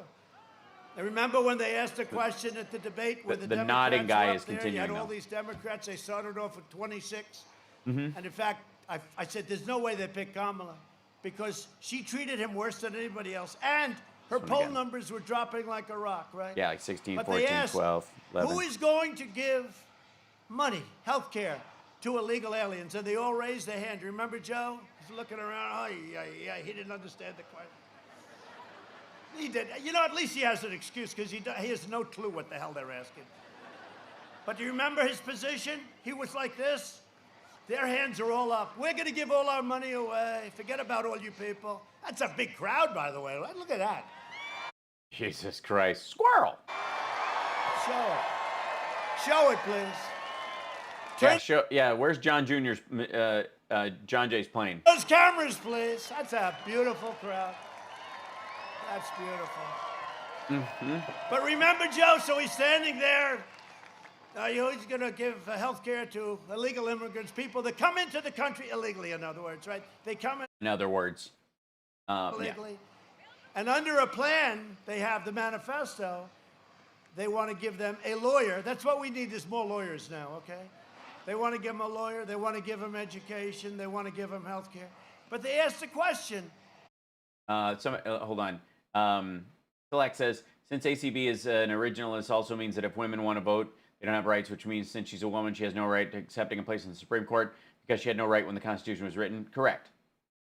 And I said, wow, because I think wow. They had like 26 people originally, but every one of them raised their hand, including Sleepy Joe. And what happened is Joe's like this, everybody other hand, and Joe, you could see he's, you know, for 47 years, he's got the itch because he's like, he knows this isn't going to work. He's saying to himself, because, you know, there's still something left, not much, but he's saying to himself, there's a natural instinct, right? A political instinct. And his shoulder went up, and then his hand. So I don't know. I don't think I'm even going to hold it to him. I'm not going to hold him. I get enough. How about the no fracking? We will not frack. Do you understand me? We will not. Then he gets a nomination. He goes to Pennsylvania, where they are reliant on energy and fracking and the jobs. Probably 900 to 1 million jobs, right? Goes there. The day after, he says 900 to 1 million, 900 to 1 million, somewhere in the zone. He's not fracking. He says, we will frack. We will frack. And they don't hold it to him. If I ever did that, it would be the end. But never going to be the end for us either, is it? Huh? You know that. Never going to be the end. No, it's never ending. You're just going to be always ice skating up. We have something going that nobody has ever had going. We have a relationship with the people that nobody's ever had. Not because, you know, I do think I'm a nice guy. You know, a lot of people, they say suburbia, the suburban. Oh, no, now we're going into suburban women, into women like me. Save the suburbs, okay? I've saved the suburbs. Then I heard I'm not suburbs doing well with suburban women, okay? And they say, don't say well, housewives, and I said this again. I got rid. They handed out the signs this time, though. No, it's true. They say that. But of course, they said that last election, too. He will do terribly with women, terribly. And then when I did great with women, they said, man, he did well with women. Same thing's going to happen. You know what I find? Suburban women, period. They want security. They don't want their home values going down. Because poor people living nearby. Don't want a low-income housing project built in the middle of suburbia next to their house. And we have a rule that's It's such a weird disaster. thing. It's a regulation. And I said to Ben Carson and some people, I say, I want to terminate it. They looked at me, they go, well, we can amend it. I said, you don't understand. I want to end it. I want to terminate it. You all know about it. It's a disaster where they change They don't know what you're talking about. zoning and they make it impossible and you end up with low-income housing all over the place. And remember this. That's what happens? That's how it works? 29 to 30% of the people living in suburbia are minorities. So this has nothing to do with discrimination. It has Yes, because 29% of any group is a minority. nothing to do with anything. What it has to do is with the American dream. The American dream. We're not going to destroy the American dream for stupid people like Cory Booker. And he was putting Cory Booker in charge. How about that one? That's a beauty. He's a real beauty. Yeah, he did a great job as mayor of Newark, New Jersey. That worked out. How's Newark doing? This election is a choice between Trump recovery at a level that nobody's ever seen before and a Biden depression. If they get elected, they're going to double and triple and quadruple your taxes. You will have a depression, the likes of which this country Even the people watching are leaning in like, I don't know. has never seen before, and that probably includes 1929. Okay? Okay. One thing we learned about the farmers, they don't do well in depressions. Do we agree? They don't do well. Nobody does well in a depression.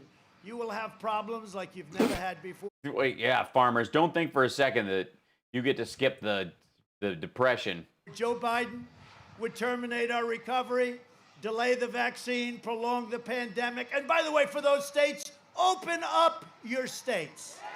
Open them up.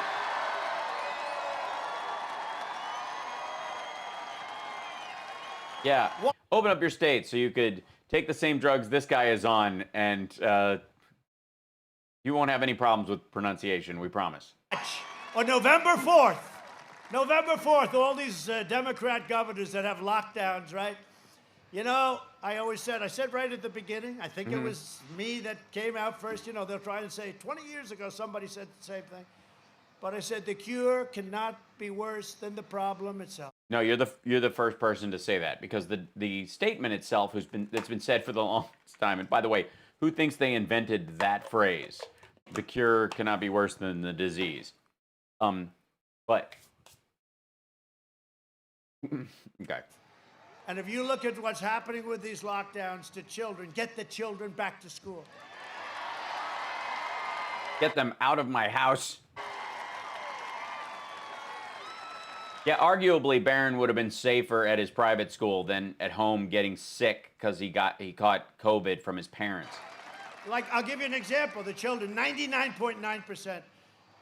Barron Trump, you know, he had the Corona-19, the China virus. The Corona-19. Fucking hell. It's got 21 different names. I could go No, it doesn't. over it, but to me, Corona means Italy.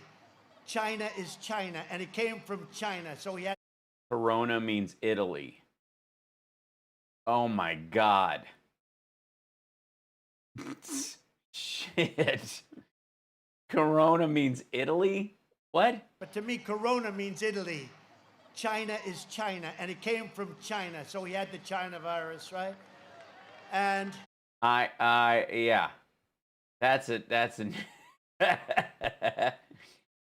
I don't know why. Corona means Italy. Yeah. Most people, Corona means beer, even if they don't drink it. To me, Corona means Toyota, right? 21 different names. I could go over. Corona means, yeah, crown. But that's where it comes from because of the halo around it. Most of us, Corona means, I mean, you would think he would know that the sun has a Corona since he likes to stare at it. But to me, Corona means Italy. China is China, and it came from China, so he had the China virus, right? Holy shit. And he had it for such a short period of time. I don't even think he knew he had it, because... Do you know? Have you spoken to your child? They're young, and their immune systems are strong, and they fight it off. 99.9%, and Barron is beautiful, and he's free. Free at last. Barron is free. Barron is beautiful and he's free. God, literally, this is... How is it so difficult for him to speak like a human being? Like my wife, our first lady, who loves Iowa, by the way. Sure she does. Tell us all what her favorite part of Iowa is. Why didn't you bring her? She loves it so much. Pence loves it. He just left. Our first lady, she put out that Barron has tested positive. And I said, wow. And we talked about it. I said, you put it out. She put it out? So you read about it in the paper. Holy shit. This dude is admitting right now that he found out his son had COVID in the newspaper. Positive. And I said, wow. Listen to this shit. Our first lady, she put out that Barron has tested positive. And I said, wow. And we talked about it. I said, you put it out, you're not, it's like personal stuff, but we really haven't. I said, yeah, let's put it out. Barron tested positive. Within like 2 seconds, it was, Barron is just fine now. He's tested negative, right? Because it happens. People have it and it goes. Get the kids. What the hell are you talking about? He tested positive days before. They didn't release the information until he was negative. They hid that he had it until he tested negative.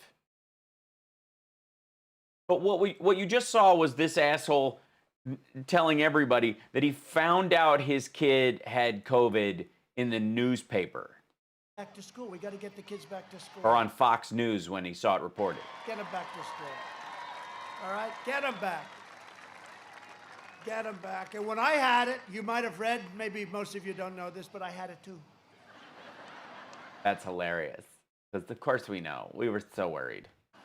I didn't love it, but you know, it's a little tough, and you have a temperature, and you don't feel good. And then the scarier part is, where's it going? It's fine. You're at a 101 or 102, and then you say, I don't love this. You haven't had a temperature in years, and then all of a sudden you have it. But you see what happens to people. And I went to the hospital, and it's an incredible hospital, Walter Reed. I've seen what they've done because I've been there. So we had a temperature of 102. That's news. Many times for our great warriors that come back so badly wounded, and these doctors are incredible. Mm-hmm. And one thing when you're president, I'm laying in this bed, not feeling my best. And I'm surrounded by 12 doctors. One's the head of Johns Hopkins, one's the head of Walter Reed, one's the head, these incredible. Okay, those are the only two names he can remember. Why? One's the head of Walter Reed. No, he's not. No, he's not. The hospital administrator wasn't there. Doctors. And I looked at the alternatives, all things we developed in the last 7 months. And one of them is Regeneron. And I said, I'll take that one. Because that's not true. He started he got the Regeneron treatment, according to the story, before he went. He got it at the White House before he was transported to Walter Reed. Very early in the testing, but it had great numbers. And I'm telling you, they gave me this, and they call it a therapeutic. To me, it's a cure. Because I felt like Superman the following morning. I felt like... You felt like Superman the following morning because they oxygenated your blood and gave you a transfusion, a lactated ringer with a vitamin mixture in it, that because you needed, just in general, before you were even sick, you needed to see a fucking doctor because you're a mess. In fact, I made a speech about a day later, 2 days later, somebody said, he looks better now than he did 2 weeks ago. What the hell's... Nobody said that. So this is... Nobody said that. What's happening? We saw video of him, that green screen bullshit that they put up. He looked frigging awful. He doesn't look great now, and he looked awful this afternoon. We're making tremendous progress. The vaccines are coming out very soon. A lot of great things are happening on that. Planes are landing behind me. But a lot of great things are happening for our country. I'm working to make the antibody treatment that I received I want to give it to all of the people that qualify for it. People in hospitals, people just before they go to hospitals. We'll clean out our hospitals. Yeah, before you even go to the hospital, we're going to clean out the hospital by giving you Eli Lilly makes a very similar drug. Yeah, not unlike the vaccine that they just paused because people in the trials were getting sick. We're going to do it free. We're going to do it free. It's not their fault. We're going to do It's $100,000 free per treatment. So we're in that process of getting an emergency, it's called emergency use authorization, and we're going to Regeneron and the Eli Lilly comparable drug.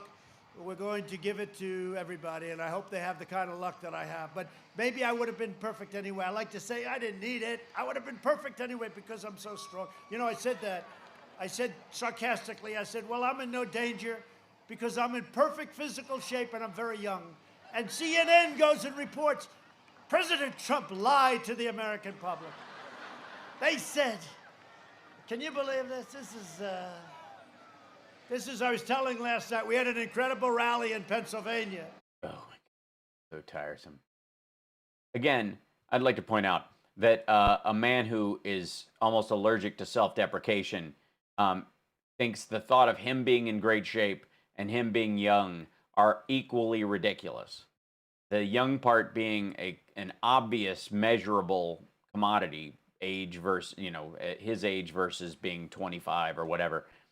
So it is as clear to him in this circumstance that the idea of him being in great shape is just as ridiculous as the idea of him being 25. Wait, what? A rally in Pennsylvania. Are they booing Pennsylvania? Oh, they're doing it to CNN. I thought they were doing it to me. I said, we don't have too many of them anymore. Do you ever notice, at the beginning when we started, we'd always have the phony people that stand up and, raise their voice, then go home to mom and get bawled out. I don't know. I shouldn't be talking about this because all of a sudden but we don't have that anymore. Yeah, because there's a contagion on, and you'd have to be nuts. And plus, you're losing so badly, why would they want to draw more attention to you? Who would want to go to your maskless, crazy, cough fest super spreader event?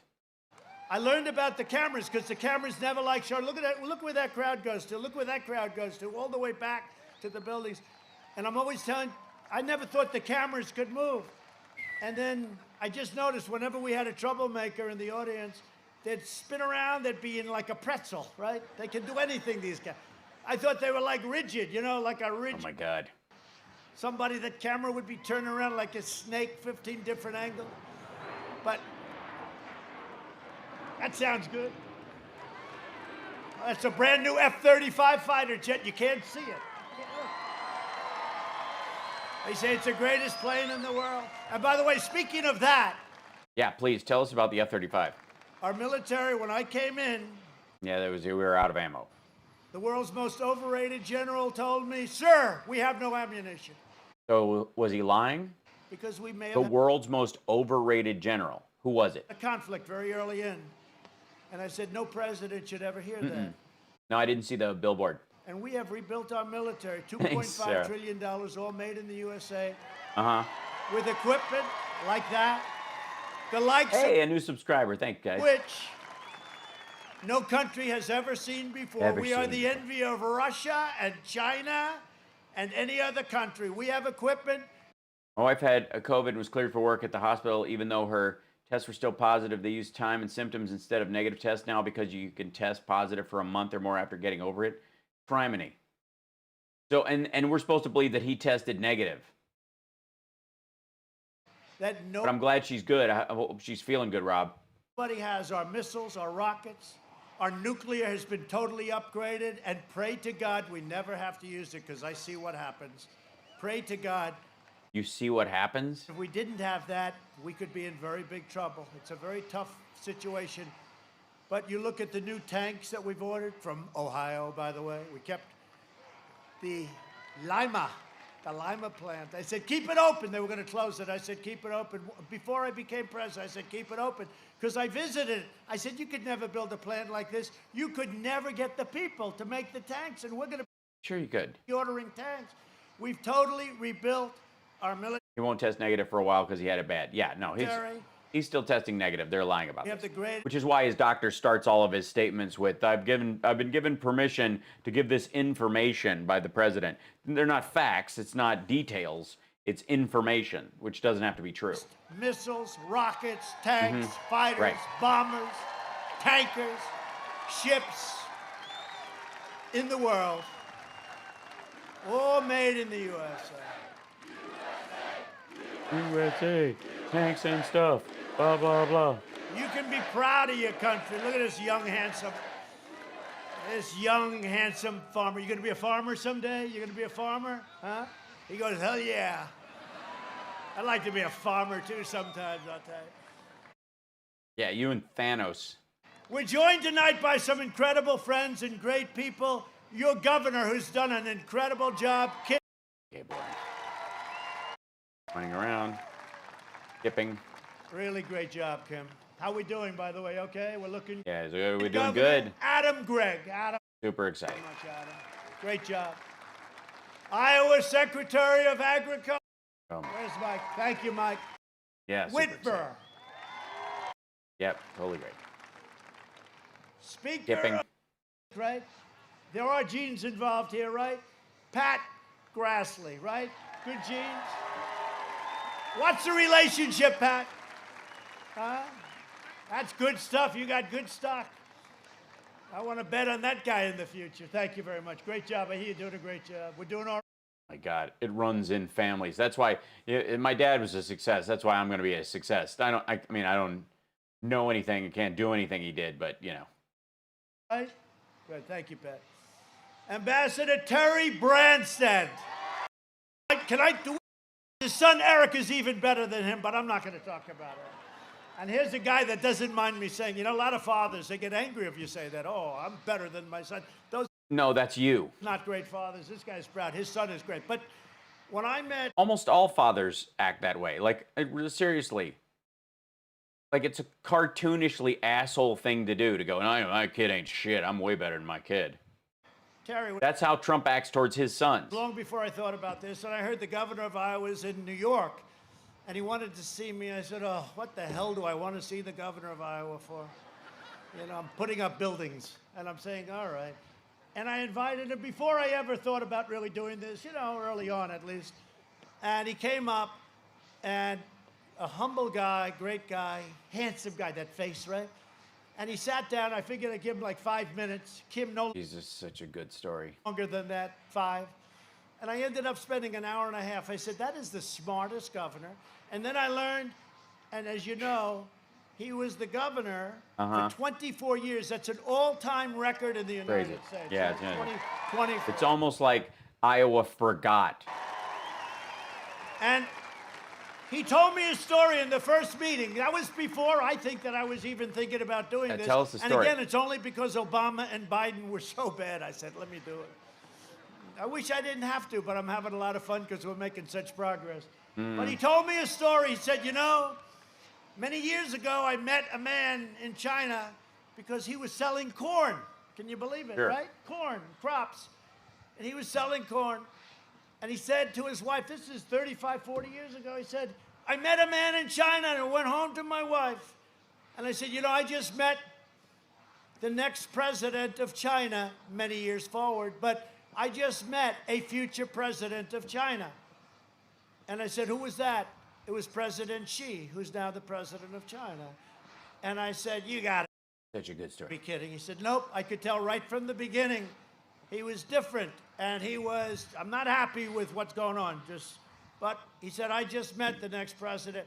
And then I remembered that story, and then I ran, and he was so incredible to me in Iowa, and he wanted us to win, and his son was very much in charge of what we were doing. And what are we listening to? It worked out great, and we won by a lot, and then we won the whole thing. And I said, you know, we have to pick somebody really smart for China.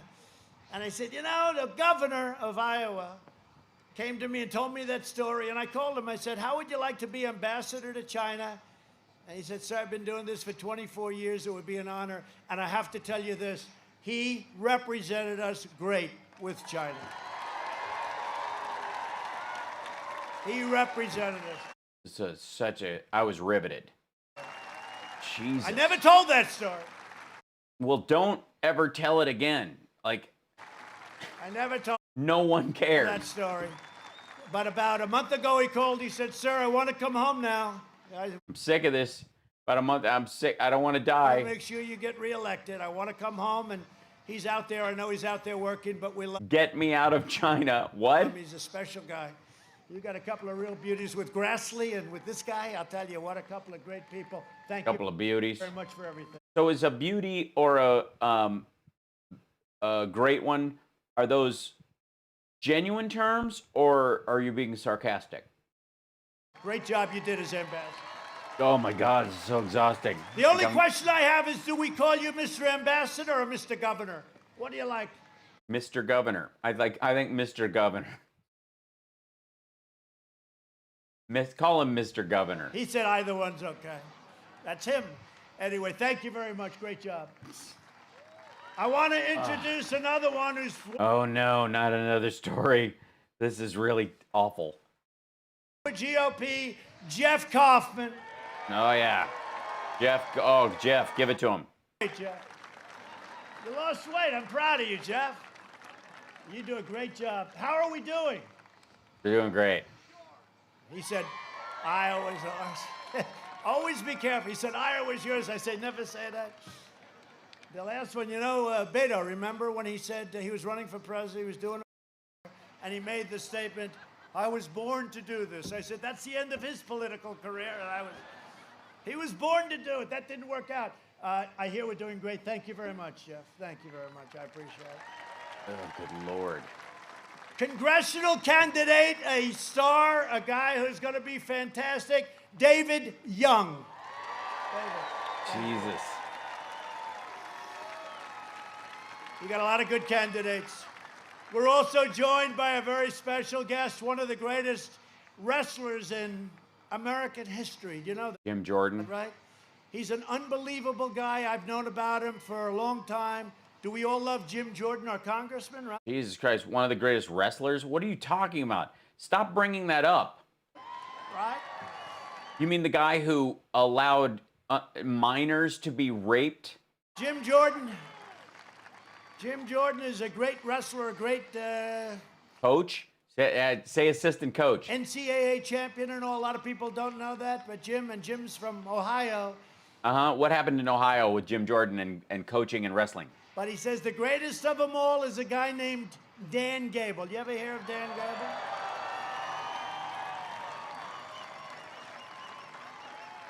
And listen to this. I mean, I have to tell you, is Dan here? I hope he's here. Come here, Dan. Come on. Come on.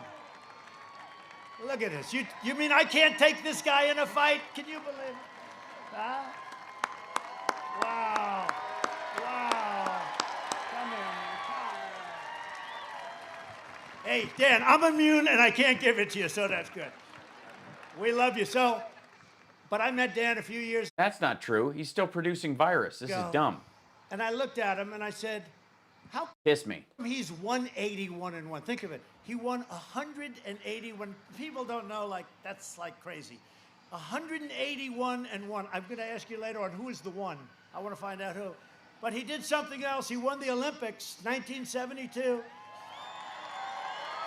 And to do that, he had to wrestle against the 6 greatest wrestlers in that weight class in the world. And yeah, that's how the Olympics works. Done before. He didn't yield 1 point throughout the whole thing. And he ended up cool, super story. Medal. He beat the great Russian wrestler. Didn't get a point. What was he went through the whole thing. What was Nobody the got a name? point. And I'm looking at him and I'm saying to myself, I'm telling you I could take him, but I better not try it. Do it. Try it. Try. But Dan has been inducted into like, you egotistical asshole. the USA Wrestling Hall of Fame, the US Olympic Hall of Fame, the National Wrestling Hall of Fame, and the United World Wrestling Hall of Fame. And he's become And you still think you could take him? University of Iowa's all-time most winning coach. In fact, Jim Jordan said he was as great a coach as he was a wrestler. He won many. How many championships did you win as a coach, Dan?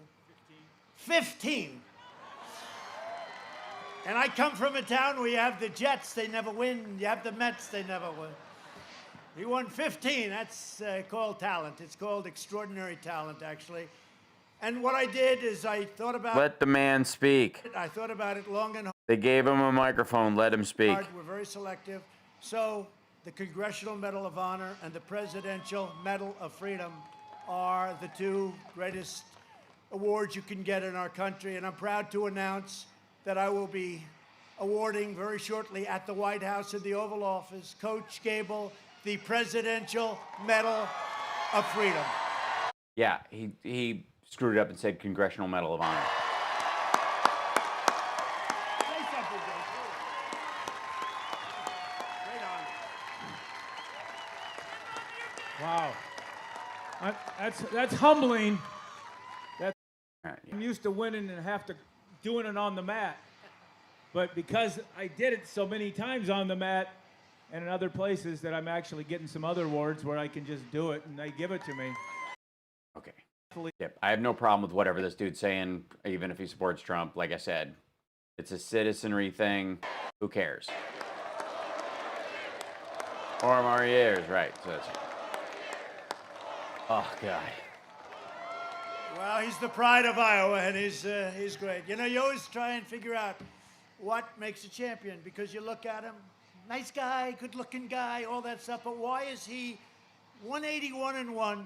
Why is he a gold medalist that's done something that nobody ever did? Didn't Practice, hard work, focus, determination. allow 1 point of any of these wrestlers in the world. Yeah, we know how that part went down. And there's just something different, and you'll probably never figure it out. It is great champions. You see it, and you see it all the time with great champions, but there are very few. Jack Nicklaus, you see it. Tiger got the same award. When Tiger won the Masters a few months ago, I said, you know what? That's an incredible thing he did. And we gave him the Presidential Medal of Freedom, and he said it's one of the greatest honors. He actually said it's his greatest honor. I said, Tiger, you deserve it. You know, he went through a lot, and he came back. But you have great champions, and they're different, and nobody knows why. Nobody can tell what it was. It's not like it's practice, focus, more practice, dedication. Like, this is so weird. And it's different, and he's a champion, and it's an honor to present you to the people that love you most, Iowa. Thank you. Thank you. It's an honor to present you to the people that love you most. Under my administration, we built the greatest economy in the history of the world, and now we're doing it again. We've got a V shape. We're going to see some very big numbers, and you're seeing it. I've noticed that he stopped saying Super V. In my first 3 years, family you guys noticed that as well? Income increased by $6,000. That's more than 5 times the gains in all 8 years under the last administration. African American income grew 9 times more than it did under Biden and Obama. We lifted 6.6 million Americans out of poverty. So proud of that. Yeah. African American unemployment, Hispanic American unemployment, and Asian American unemployment all reached the lowest levels in history. Yeah, but they still didn't close the gap between Asian and white and black and Hispanic. Like, they all are moving in the general direction, the same way they'd been moving for the last 7 years. Previous. At the end of the last administration, the Congressional Budget Office projected fewer than 2 million jobs would be created over the next 3 years. And we crushed that prediction and created almost 8 million jobs. Nobody can believe it. And we're doing it again. My policies have benefited those who needed it the most. 50% of households saw an astonishing 40% increase in net worth. I'm starting to lose my mind. Did he do this one yesterday? Or did he talk about this the second time he's talking about this today? Or did he bring it up at the beginning of this speech? It feels like 100 years ago. After our tax cuts, yeah, he said all this shit before. Wages grew fastest for the nicest, I mean, it makes me feel so good, blue-collar workers. They were the ones that had the big... What? I mean, tax cuts, wages grew fastest for the nicest, I mean, it makes me feel so good, blue-collar workers. They were the ones that had the biggest benefit from what we did. Since the China virus... Because statistical averages look bigger when the numbers are smaller. We have created a record 11.4 million jobs. That's a record. We've never created jobs at a level at which we're creating them now. You didn't create them. That's just stupid. We've already cut the unemployment rate in half. We're down to 7.8%. No. Sounds high, but a lot of people said we're going to be at 42%. We're down to 7.8 and going down rapidly. Under Biden, it took 30 months to recover more than half of the jobs lost. 30 months. We did it in 5 months. Jobs have been recovering. Think of this. Jobs have been recovering 23 times faster than the Obama-Biden recovery. That's because the recovery started after they came in office. The problem had started and was a financial sector problem before they got in office, through no fault of their own, through the actions of the other party, your party, and they had to clean up the mess. So they didn't even take the reins till January, didn't even get to implement any of their plans until the spring. Meanwhile, he's been in office for 3.5 years when this shit happened, and he still hasn't fixed anything. 23 times faster. Not 23%, 23 times faster. I've spent the last 4 years reversing the damage Joe Biden inflicted over the last 47 years. He supported 23 times faster. I've spent the last 4 years reversing the damage Joe Biden inflicted over the last 47 years. He Yeah, stupid Violence Against Women Act. supported NAFTA, a disaster. Now you have USMCA, it's the best. It's now kicked in. He supported TPP, would have destroyed your farms, would have destroyed everything, and our auto industry would have been gone. And he supported China's entry into the World Trade Organization, a catastrophe for our nation. Because they're a developing nation. You know, China tries to get away with the fact that they are a developing nation. Not anymore. If Biden wins, China wins. That's what's going to happen. If Biden wins... That dude has gone from nodding to shaking his head. He's not liking this stuff. China will own our country. They'll own it. And if we win, Iowa wins and America wins, and we're going to win for a long time. Oh my God, this is so tiresome. For decades, our wrapping it up. politicians spent trillions of dollars rebuilding foreign nations, fighting foreign wars, and defending foreign borders. But now we are finally protecting our nation. Tell them all how the wall is infrastructure. Building our cities, and we are bringing our jobs, our factories, and our troops back home to the USA where they belong. And by our, we mean, of course, the Confederacy. I've not seen the new ad. You're talking about Mama Chickson, but I will look at it. And as I mentioned, one of the things that was very important to me was to eliminate the very unfair estate tax or death tax on small businesses and farms. So now if you love your child and you're a farmer and you think he's doing a great job or she's doing a great job and she wants to keep the farm or he wants to keep the farm, there is no more estate tax where they have to go out and borrow a fortune to pay the tax.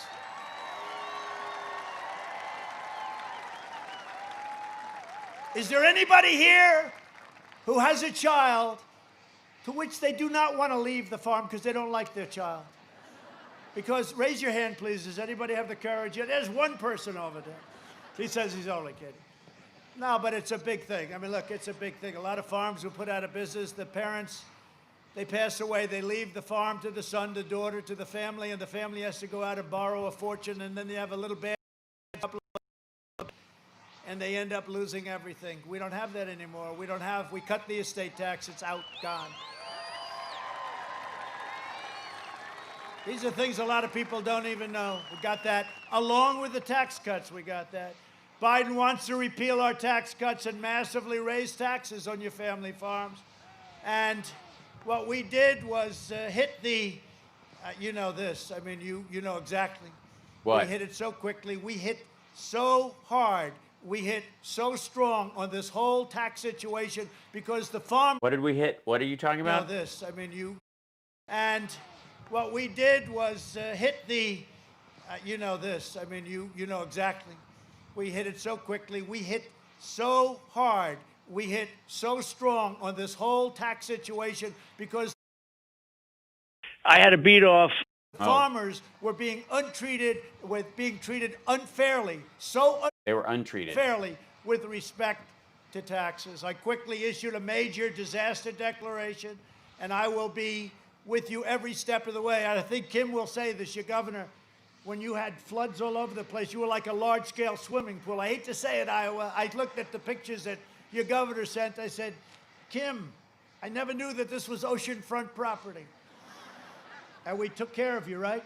That's hilarious. Always joke about people who've just lost their homes in a flood. We gave you everything you needed, and we got rid of we rebuilt the dams and the dikes, right? Oh, boy.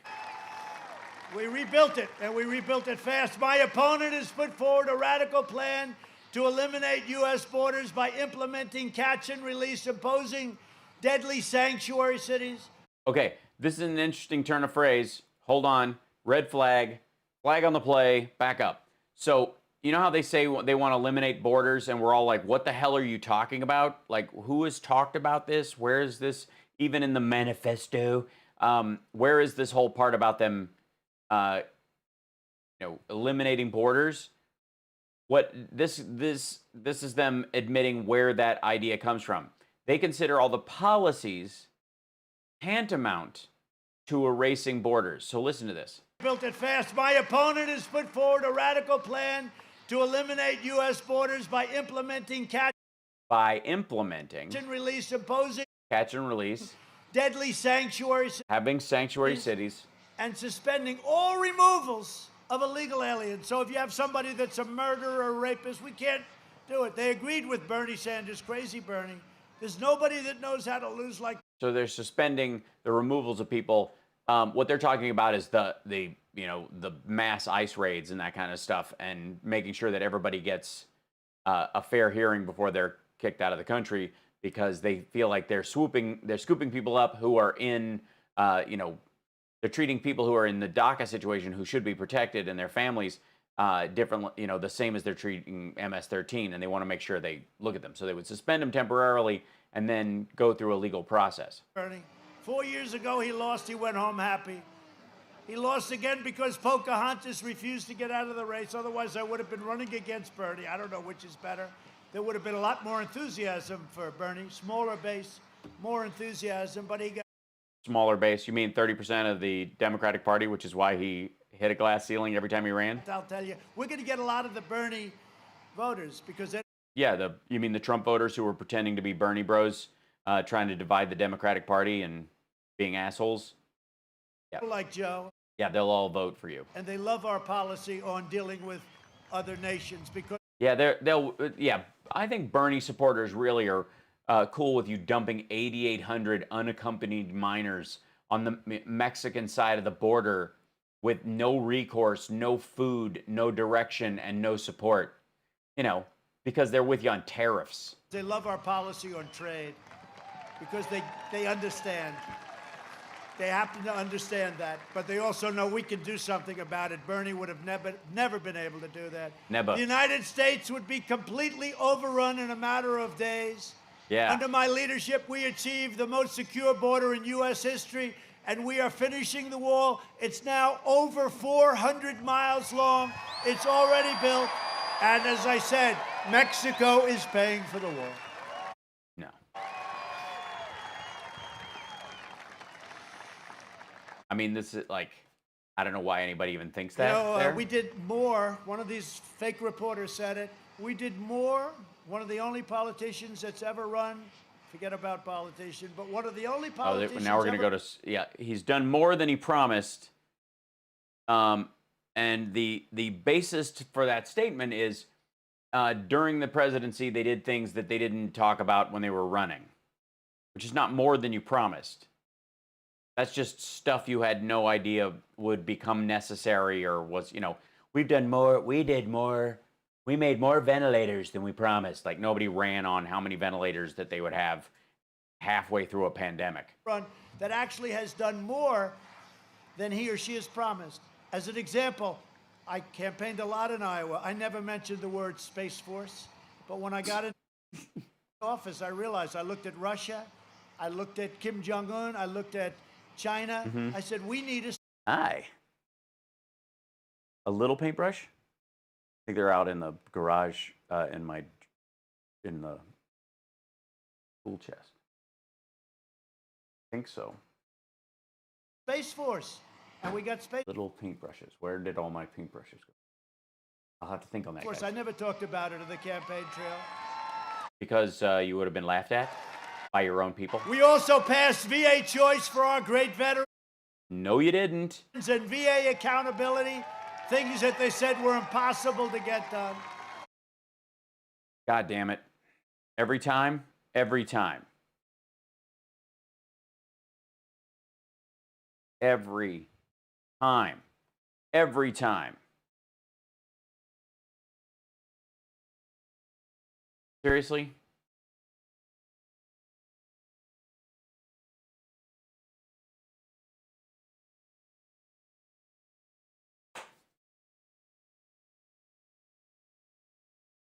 I'm just, like, at this point.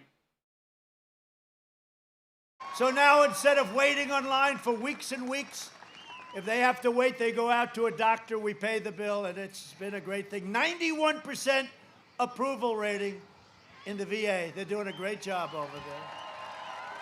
Not of the administration, of the VA itself, directly related to the changes made going forward after 2014.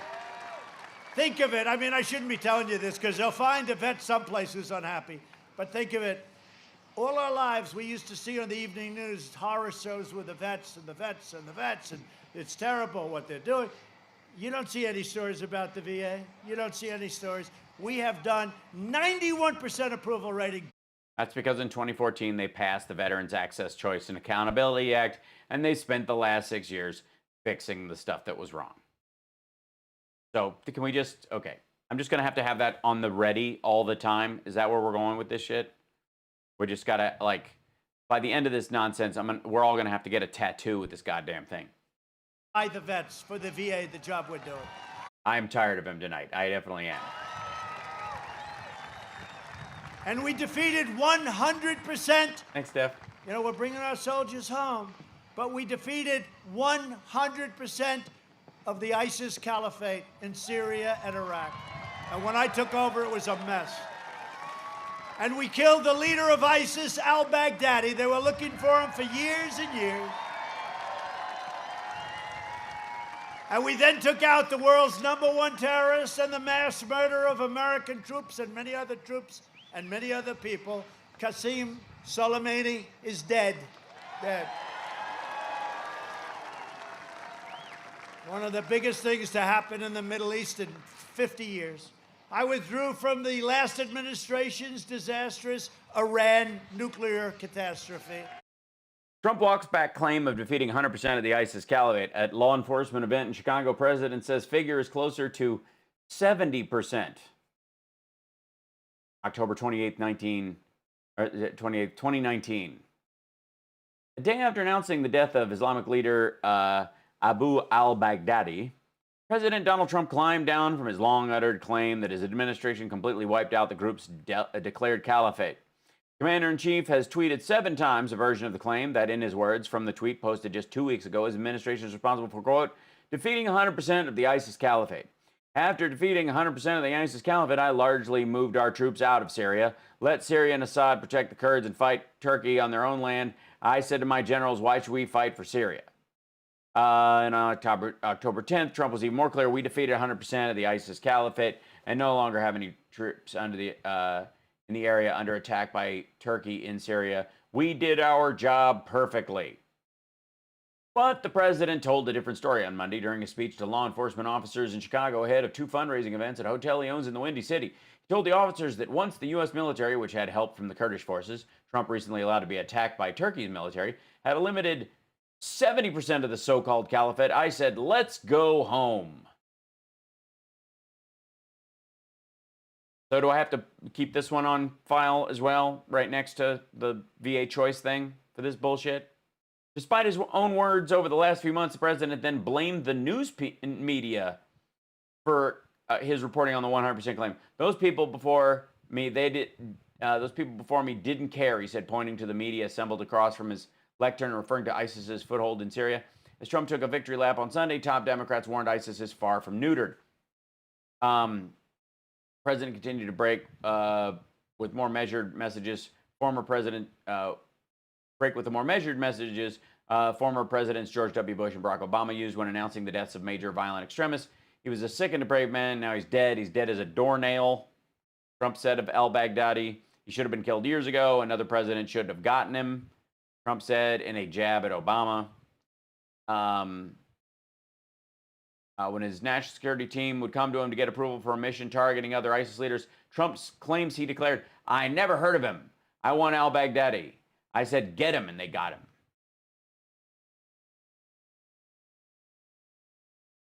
So, yeah. For the record, this is he keeps saying this bullshit, and we keep dealing with it. All right, there you go. So there's that one. I'm just going to have to keep a file. $150 billion, $1.8 billion in cash for nothing. The deal's practically expiring now anyway if we didn't terminate it. I kept my promise, recognized the true capital of Israel, and opened the American embassy in Jerusalem.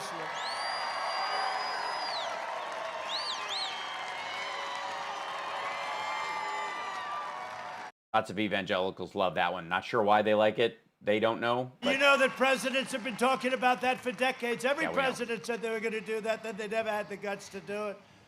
Because they didn't want the Palestinians to die. And that's been 52 years they've been talking about that. War, we're forging peace in the Middle East. So I get nominated for 3 Nobel Peace Prizes, different subjects. Florida, where Pennsylvania, I told our First Lady, darling, we're going to have the greatest publicity I've ever had tonight. Shit. I got This story again. nominated for the Nobel Prize. Do you know what that is, darling? Let's go home. So I leave for the first time in a long time early. I get home, I turn on the television. They talked about your floods in Iowa. They talked about... He doesn't care. What was that? They talked about your floods in Iowa.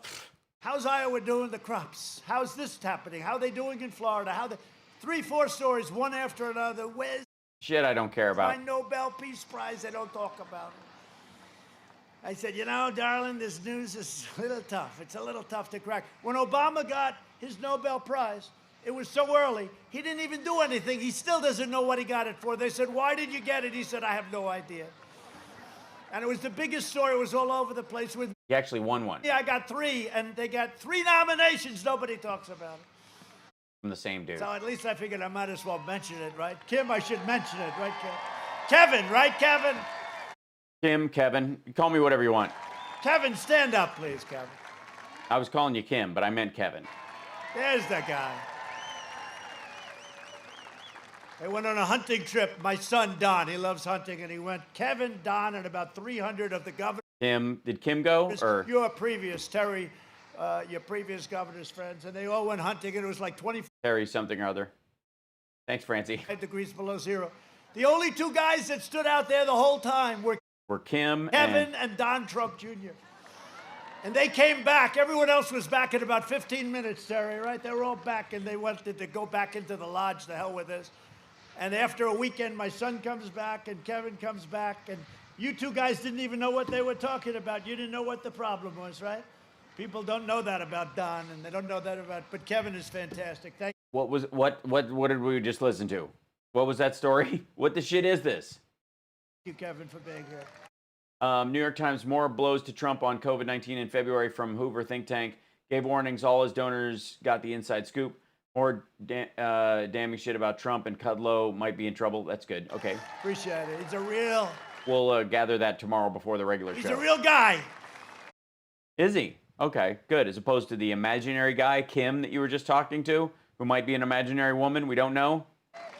So I'm ending the... Seriously, what was this business? This whole thing? Went hunting, and it was like 25 degrees below zero. The only 2 guys that stood out there the whole time were Kevin and Don Trump Jr. And they... Don Trump Jr. came back. Everyone else was back in about 15 minutes, Terry, right? They were all back, and they wanted to go back into the lodge. The hell with this. And after a weekend, my son comes back, and Kevin comes back, and you 2 guys didn't even know what they were talking about. You didn't know what the problem was, right? People don't know that about Don, and they don't know that about... But Kevin is fantastic. Thank you, Kevin, for being here. Good God, this is boring. Appreciate it. He's a real guy. He's a real... you mean man? So I'm ending the old wars, and Biden will lead us into new wars, and we did more in 40... Huh? Yes. Huh? No. Thank you, though. Thanks. 7 months than Biden did in 47 years, and that's a fact. And if you look at the Democrats, they're pushing the most far-left agenda ever put forward by a presidential nominee. Their plan would destroy your Social Security, destroy protections for pre-existing conditions. Biden vowed to terminate our travel bans on jihadist regions. You know, I got the travel ban. We won in the United States Supreme Court. Right, well, they do. 100%. Meaning 700% opening the floodgates to radical Islamic terrorism. No thank you. No thank you, Sleepy Joe. He'll ban school choice, and he'll ban charter schools, very important places, and it all starts. You know, civil rights all starts with the education, and we need school choice. In the second term, I will provide school choice to every parent in America. We've already started. Yeah, sure. Why not? We've already started. You know, it's an incredible thing because it's great education for less money. It's sort of a crazy thing. Less money. No, it isn't. great educations. And just to sort of finish up, a vote Oh, thank God. for Republicans is a vote for safe communities, great jobs, and a limitless future for all Americans. Over the next 4 years, we will make America into the manufacturing superpower of the world, and we will end our reliance on China once and for all. It's already happened. More police, increased penalties for assaults on law enforcement, and we will ban deadly sanctuary cities. Okay, we've been. Free speech Sanctuary cities have been hit like, what is it, 6 name drops in this one? and the right to keep and bear arms, your Second Amendment. We will strike down terrorists who threaten our citizens, and we will keep America out of ridiculous, horrible, endless foreign wars. Just said this, like, the same thing. I swear to God. It's the same 4 things over and over in the same order. Military might, we have never, ever been even close to as strong as we are right now. Like, he already did this. Peace through strength. He's a very militant kind of a guy. We'll be in a war the first week. Well, where's the war? You know, they weren't paying their bills. They were delinquent to you. Oh, God. Secretary General of NATO is my single biggest fan. They're paying $130 billion a year more now. People are starting to pack up behind him. Because they said they're supposed to protect them, the European Union. So NATO. They lost a couple up in this area. $130 billion more, going to $410 Great story. billion more each year. So that's it. Of course, they don't want any part of us. Nobody wants any part of us in the world. And we're tired of being ripped off as a country. We will end They don't want surprise to be medical around me. building. We will, you know. No surprise medical buildings. This is the second time we've had surprise medical buildings. This is a constant problem. We will end surprise medical building. We will, you know, the. Yeah, nobody's gonna. If you want to build a hospital, you can't just spring it on us. Surprise medical building is a disaster. It's ending as of January 1st. Require price transparency, all signed, all done, January 1st. Can you imagine if I lose and I've done all these things, they kick in on January 1st?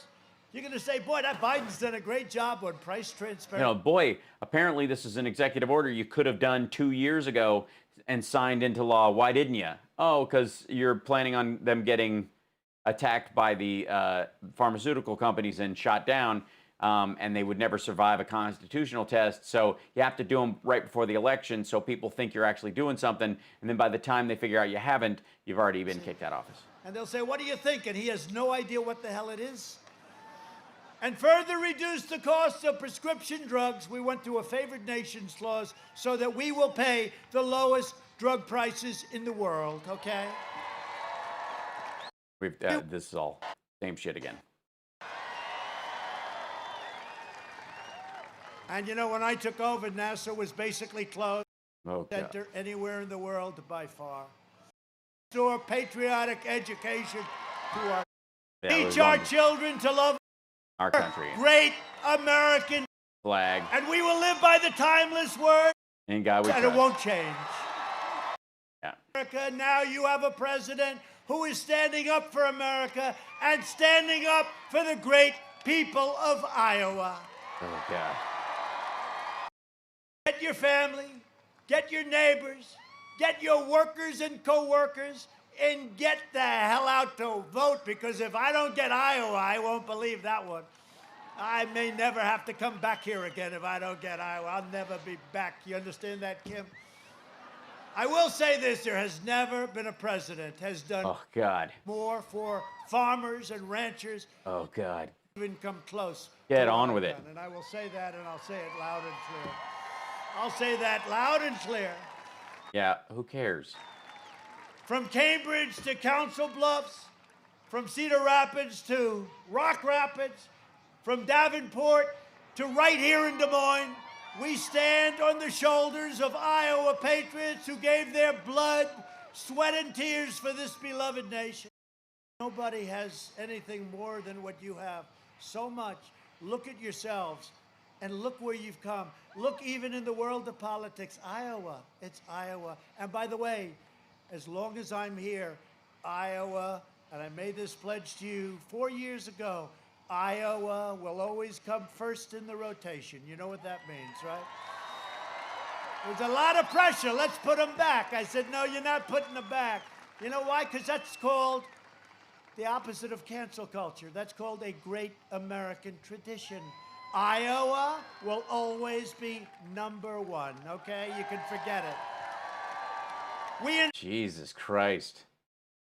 You can't control how primaries get picked by the other party. Inherit the legacy of American heroes who crossed the oceans, blazed the trail, settled. And then gave up on the Trail West and just said, screw it, let's stay in Iowa. Continent, tamed the wilderness, laid down the railroad. The wilderness of Iowa. Dug out the Panama Canal. In Iowa. Raised up the skyscrapers, won Of Iowa. 2 world wars. Defeated fascism and communism and landed our brave American astronauts on the face of the moon. In Iowa. So much you've done. Yeah, all these Iowans, the great Iowans. Made America into What? the single greatest nation in the history of the world, and the best is yet to come. God, we're through this. Drive. We are going to keep on working. We are going to keep Blah, on blah, blah. fighting, and we are And we're going gonna to keep winning, on winning. winning. Whining. Because Woo. we are one movement. Glorious nation. We have Under God. made America Thank wealthy you, Jennifer. again. We have made America strong again. We have made America proud again. We will make America safe again. And we will make America great again. Thank you, Iowa. Thank you. Thank you very much. Oops. Oh no. And I know I'm gonna get a copyright. Keep-a-da-do. Keep-booty-doo-ba-doo-boo. Feed-doo-da-boo. Clap, clap, doo-da-doo-ba-doo-doo. Man, da-da-da. Diddle-diddle-diddle-diddle-diddle. Young man, you're too old to do that. I said, young man, you're bizarre and you're fat. I said, young man, why are you pointing like that? You're just weird and you can't dance now. Young man, in your big overcoat. I said, young man, you look like a goat. I said, young man, stop giving those hand jobs in the middle of pleasant company. Damn, damn, damn, damn, damn, you da-da-be-da-da. Why? USMCA, hand job. I said, what? Point, thumb, and yay. And pointing and squirrely and dancing like this. And what is that going on? This is the dumbest thing I've ever seen. And doing hand job, do and stairs. Okay. Thanks, guys. Okay, that was fun. And bye. You can't go over there. It's not. They're like, don't go anywhere near these people. Oh God, we're not seeing the videos. Dance with them. Dance. Hand job. Point, boink. Hand job. See you later. Okay. I'm going to go down there and hand out and just kiss everybody and see everybody and hi and woo and yeah. Hey, you, boink, point. Thank you. Hand job, bye. Hey, clap, boingy, doobie, doo. Clap, doobie, doo. Hey, I got a thing in here for you. Wait, it's right in here. Let me, hold on. Take this, give that to that guy. Give that chick my number, okay? Pick her up right there. Give her a backstage pass. Okay, yeah, you. Hey, what's happening? Give me that hat. I'll sign that hat. There you go. There we go. He's autographing hats. Might be my last autograph. For you. Hey, take the pen. And that was his hat. Oh, yeah, that dude got a hat. You just took that guy's hat and threw it to somebody else, you jackass. They brought you a specific person's hat. Bye, everybody. Wave. Tap, clap. Bye. Hand job. See ya. Yay, clap. Was that great or what? Point. Hey, bye. Okay, super. Boy, it's windy. Please blow the hat off, and he steps into the big windy storm. And the hat goes bye-bye when he turns to his left, and he's, yeah, no, because it's snug on his head. There's so much, his hairspray so sticky. Good God. It's a plague hat, yeah.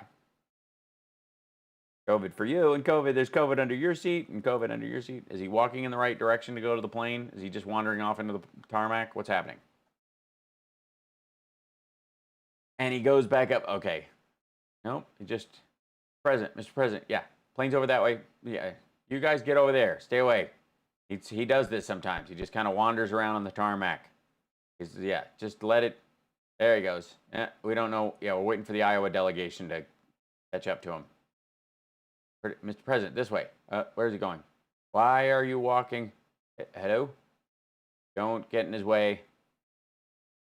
Bye. Ugh.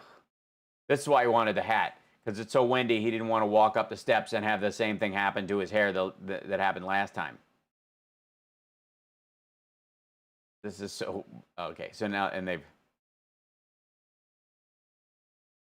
Center in on it. Yeah, don't show him going up the actual stairs. Is he still waving? What's happening? They just locked. He went under the plane. He just kept walking. He bumped into the wheel and fell down. We can't show that part, so we're just gonna stay. There he goes. Lumber bum ba doom boom ba dum ba dum ba da boom rum ba da bum ba da bum. Bye bye, clap clap. Yay! See you later, America. I'm off to the Cayman Islands to hide from extradition. Oh, door.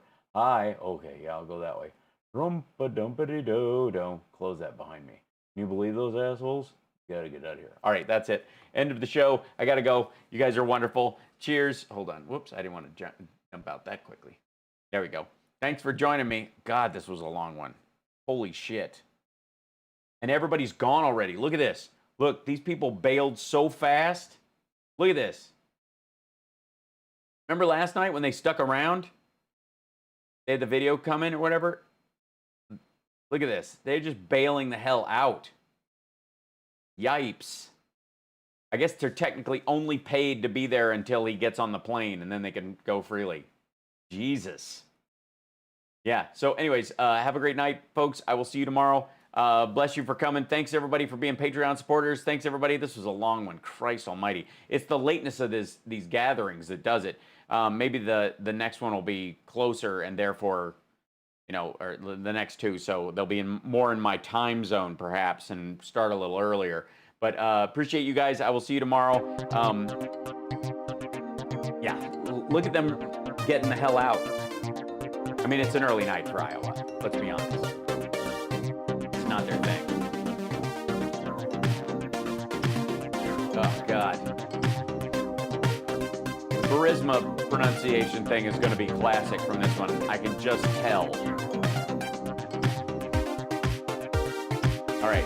Have a good night, everybody. Signing off.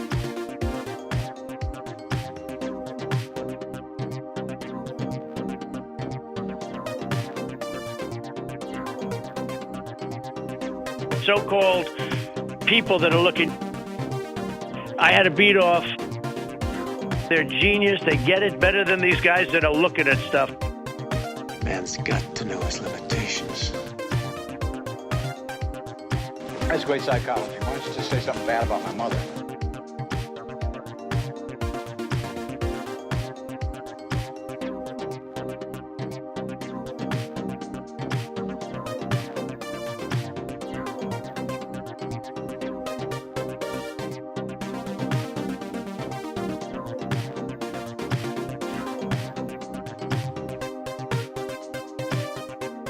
All right, you primitive screwheads, listen up.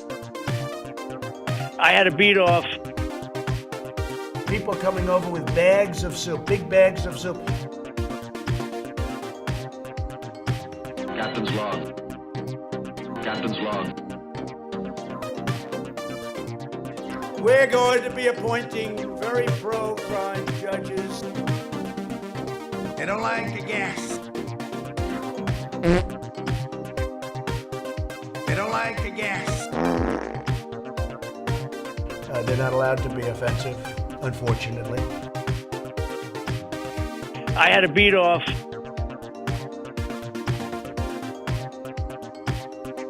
No, this is soup for my family. They're so innocent. This is soup for my family.